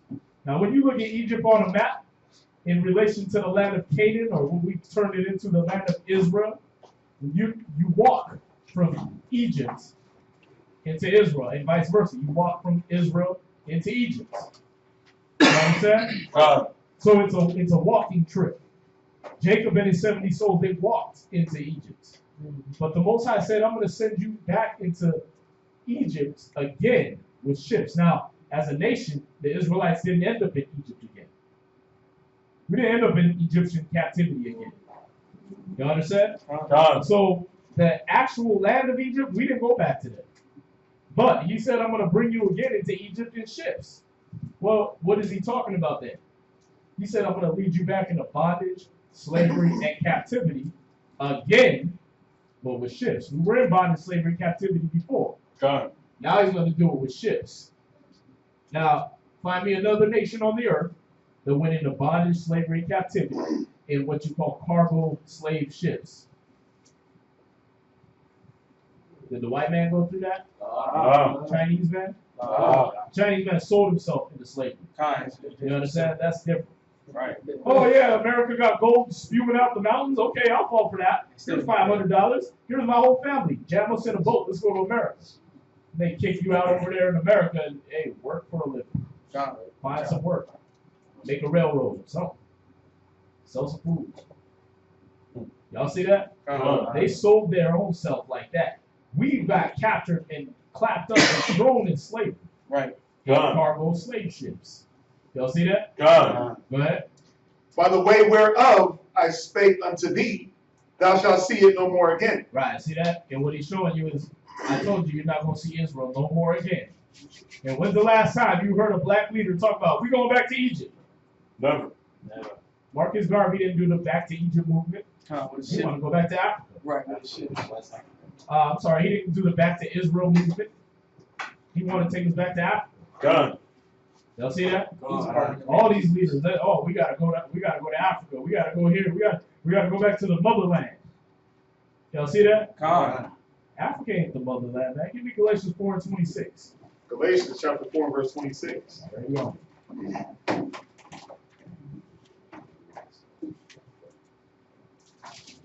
See, that's how you do that, man. You hear the key word, boom, got the scripture. Where you at? Galatians chapter 4 and verse 26. Where at? He bragging about. Yeah, we ain't doing that to insult your intelligence, man. It just helps you get where we are, and then, we can keep it flowing. Galatians chapter 4 and verse 26. But Jerusalem, which is above, is free, which is the mother of us all. So what's the motherland? Jerusalem. Y'all see that? Yeah, not Africa. But you ain't never heard a prophet, a teacher, a preacher, a minister talking about let's go back to Israel. Y'all see that? Why? Because this verse is true, man. He said, by the way whereof I speak to you, you will see it no more again. And what's going to happen when we get sold into bondage, slavery, and captivity in ships? Let's go back. Deuteronomy 28:68.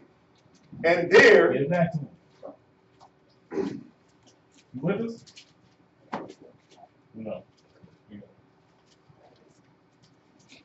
So we're going back to Deuteronomy 28, verse 68. Deuteronomy 28 and 68. And y'all got it? Everybody got it? All right, go ahead. And there ye shall be sold unto your enemies for bondmen. Wait. We shall join with our friends. You shall be sold unto your enemies. We shall unite with our long lost brothers and sisters. You shall be sold unto your enemies. So we're here in America with who? Our enemies. Right. Go ahead. For bondmen. Bondmen means slave men. And bondwomen. And slave women. Y'all see that? Done. So this only happened to one people on the earth. The so-called Mexicans went through it too. Done. They just did it 700 years before the so-called black man did. You understand? Actually, I'm sorry, 2,500 years before the black man did. They was over here in 722 BC. You understand? When they had to flee in boats from the Assyrians and end up over here in the Americas. in the 1600s AD, we end up over here. Y'all understand? So that's a span of 2,500 years where the so-called Mexican, the so-called Argentinian to Chilean, and it was dark skin too, dark to light skin too. They was over here in bondage, slavery, captivity to the conquistadors. Y'all understand? Can we get it real quick? Huh? Can we get it real quick? No, we'll get that next class. It's 10 o'clock. What's up? What year was that? 722 BC. That's when the king of Assyria, he came into Israel, surrounded Samaria for 3 years.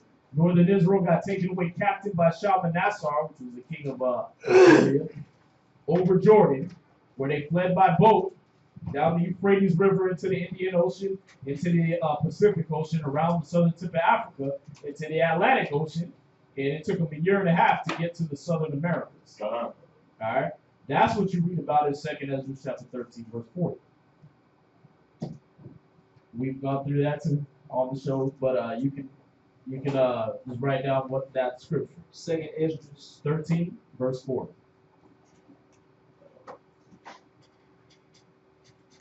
That's 2,500 years before we went.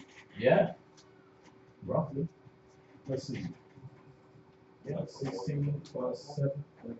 2,300. Sorry. 2,300. 4.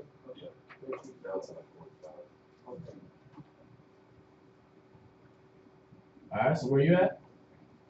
Exodus, Deuteronomy 28:68.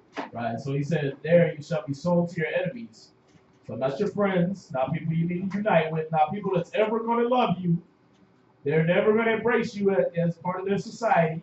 You will always be that nigger, all right, with the R attached. All right, you will always be that guy. John. That girl. Every country you go to. All right, that boy. That boy. Boy. You'll always be that. You understand? All right, where you at? And no man shall buy you. He said, and no man shall buy you. Now, that word buy, when you look it up in the Hebrew, also it's a, you know, it is an old Quaker word. It means to redeem or save. So what he's showing us is, yeah, we did get bought when we came over here, right?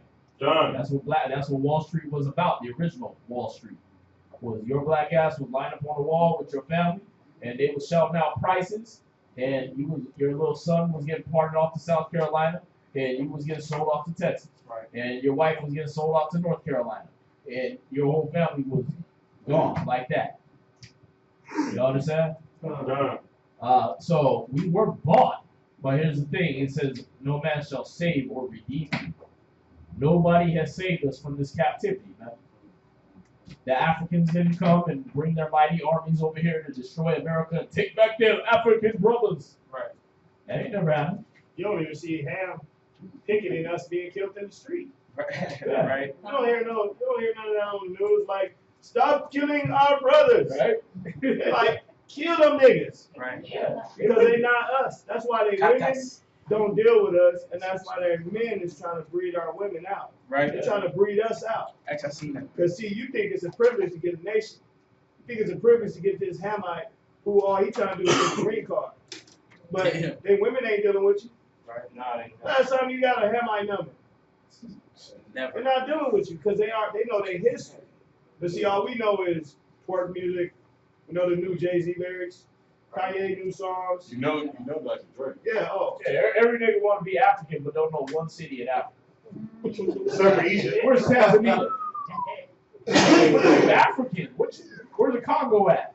Didn't you at least watch the movie, right? Oh yeah, that's the place with a bunch of monkeys. Yeah, you a monkey. You don't even know what the hell part of Africa you supposedly come from, because you never were an African. You understand? You knew you wasn't African, right?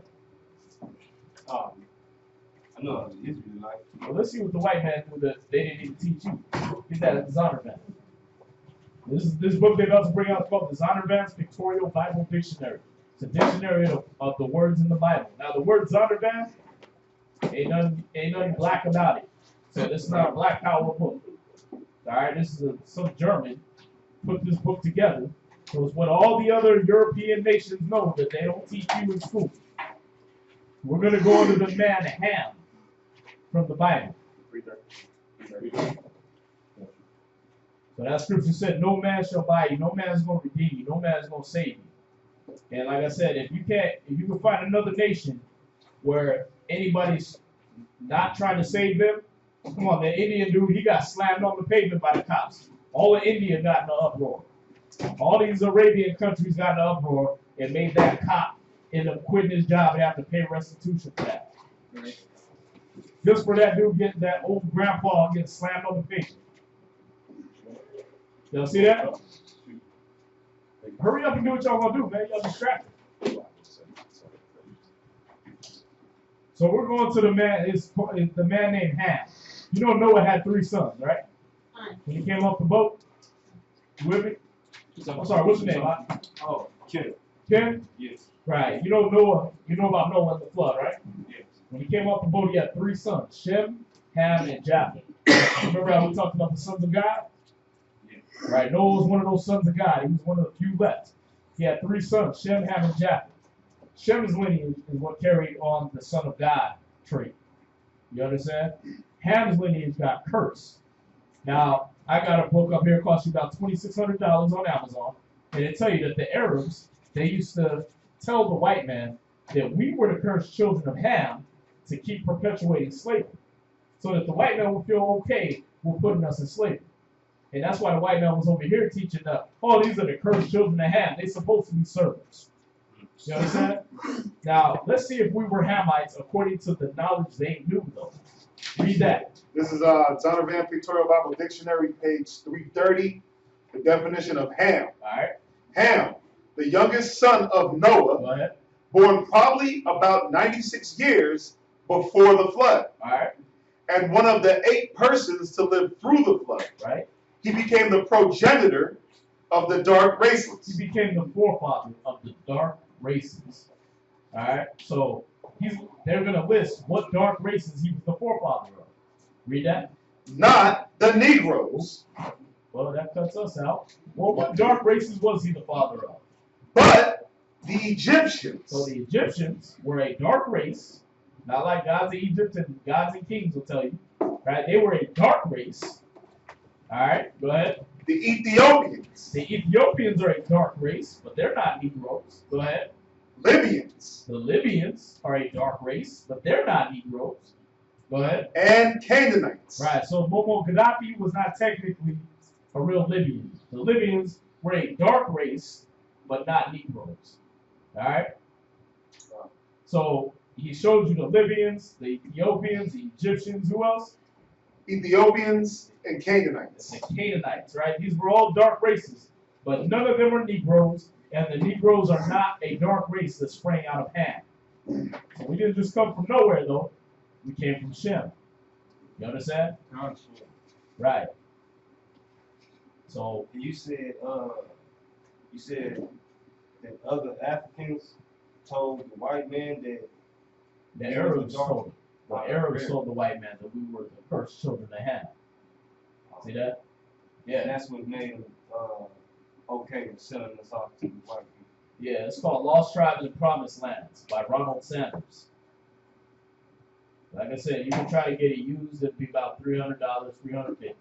And if you try to get a brand new hardcover like this, it's gonna cost you about $2,600. Because they lock the truth up in books while you spend $250 on Jordans. Another $100 got you a book that'll give you your true nationality, your true history. It'll show you even the Argentinians, man. That word clodhopper, that's what they called the Argentinians when they came over, because they were giant black men. Some of them were 16 feet tall. See that? And they would eat the white man on sight. Yeah, it took 3 of them just to tackle one of them. Y'all see that? Yeah, but check this out.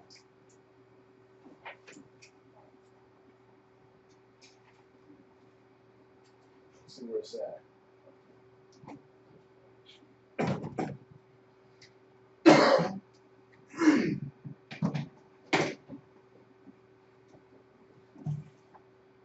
Page 55.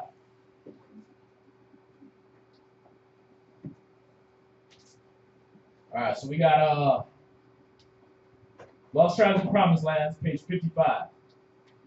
This is the bottom of the page. It says one of the Arabic words for slave, abid, eventually became fixed as a specific term for a black slave. And in some dialects, it came to be used as a term for blacks in general. Some Arab authors found sanction for the advancement of black slavery in Noah's outburst against his son Ham, when he said, "Cursed be Canaan, a servant of servants shall he be unto his brethren." This only singles out one of Ham's sons, but many Arabs, and later many Christians too, held that it condemned all of them to slavery. Indeed, one Arab tradition maintained that blackness itself had been inflicted upon Ham's descendants by a curse from Noah. Y'all see that? So this is stuff they know, man. This is stuff they know that, okay, we're going to sell you as the cursed children of Ham, because we know the Bible, and that'll make white people comfortable with buying it. See that? But then in the white man's own books, it shows you their hypocrisy, man. Because they knew we weren't the Hamites. They knew that the people of Ham were not Negroes. Y'all see that? And then when you look at all their little signs when they were selling this here in America, when that cargo of ships, that cargo came on them ships, they said a cargo of fine, healthy Negroes. They call them Africans. You understand? Right. You got to see the hypocrisy, man. But that's why the Most High said you're going to be sold to your enemies. Y'all see that? You're going to be sold to your enemies, not your friends, not people that you're going to be equal to. These are going to be enemies. But yeah, if y'all got any other questions, because it's late now. Very late. So if you got any other questions, write them down. We got class Wednesday. All right, 7 to 10 p.m. Friday, 9 p.m. to 11:30 p.m. All right, and then Saturday we have class from 10 a.m. to 2 p.m. What's that? I was gonna say when because I was talking with the elder the other day. He said when you go over that when you're looking at that 68 verse 68 of Deuteronomy, that when you read Proverbs the first chapter, you know what I mean? It was basically that he said that's like a prequel leading into that. Because when you're going into verse 22, he's like, it's like okay, if I told you this, if you're gonna be blessed above all the earth, right? Right. You're gonna be blessed above all the earth. How long are you gonna love the simplicity? How long are you gonna let the wickedness of your neighbor seduce you? Right. You know what I mean? Because he said, because this is what's gonna happen. Because I stretch forth my hand and you refuse none of my counsel. Right. Guess what? When your day of tribulation comes, when that day in verse 68 comes, I'm gonna laugh and mock at you. Yeah. Now you want to call, oh God, this white man's coming to beat me and chain me up, and you're like, I'm gonna mock you. I'm gonna laugh at you. Right. Why? Because Hosea 4:6. You know what I mean? You're destroyed for a lack of knowledge. You chose not to listen to my knowledge, and now that you're getting your ass whooped, now you want to use the Bible in this. No, my back's on you. Right. That's what's happening to a lot of our people, man. You know, all of a sudden they want to go from atheist to Christian real quick. Oh, Jesus, no, not my baby. Like, you was just an atheist yesterday. Dude, weren't you just eating pork, shrimp, crab, and lobster and talking about Christmas, this, and you don't really believe in God, but you're going to celebrate Christmas anyway? What made your mind say yesterday? Now that he done rejected your child like he said he would, now you want to cry. Now you got fat crocodile tears for the Most High now. Now you want to call on God. Y'all see that? It's a curse for our people to be like that. But you know, it's the Most High's way of bringing us back to Him, though. He said He was going to chastise us with a rod of iron, man. Yeah, ain't no more whips, ain't no more talkings, ain't no more chastisement, verbal. No, now you're gonna get chastised with a rod of iron. Let that cop whoop your son's head all over the damn paper. You get your attention. You know what I mean? I'm gonna let you put your son behind some iron bars for 30 years, and you can pray to Jesus for 30 years now. See that? Please don't let little Timmy get his butthole stretched open. That's what's gonna happen, man. If you don't teach them right now, that's what's gonna happen when they get up in that jail. Proverbs 22:6. Read it. God. Just read it real quick. Okay. Proverbs chapter 22 and verse 6. Train up a child in the way that he should go, and when he is old, he will not depart from it. If you train your kids now to be at peace with all men, to learn these scriptures, to make sure they protect their family, when they grow up, they ain't going to depart from that, man. They're not going to grow up and decide to be drug dealers and crack addicts and all that. They're going to be over there trying to slip their girl a Molly on prom night. You know what I'm saying? They ain't going to be up under the cruelty of the wicked system. Y'all see that? God. If you train them up now. But if you wait, if you coddle them, you play with them, give them that Christmas and Easter, lie to them from their youth up, guess what? They're going to look back and they're going to see you the liar that raised me. You raised me on fat, jolly white men and all that, sitting on perverts' laps on every 25th of December. It's like the same scripture. We gotta wrap it up, man. But I know y'all got him. Come with him when he comes back. But when these brothers and sisters come back, make sure y'all got him. All right? But yeah, if y'all got any other questions for those online, we appreciate y'all joining us. You can text 832-941-2443, or you can hit up the YouTube chat.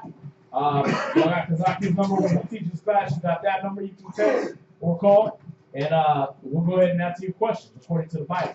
All right. So with that, we're gonna say shalom. Shalom.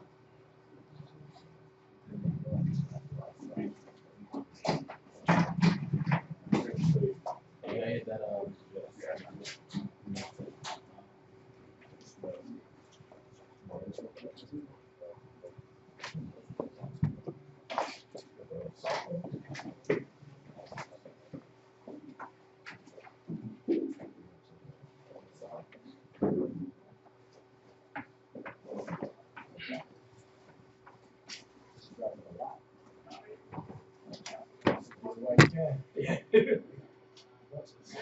Yeah, that's what they did with these that one.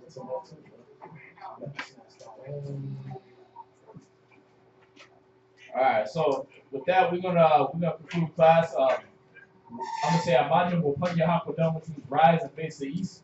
We're just gonna set a prayer. We pray, Our Father which art in heaven, hallowed be thy name. That prayer from Matthew chapter 6, verse 9 down. All right, with the Our Father prayer. We're gonna say it.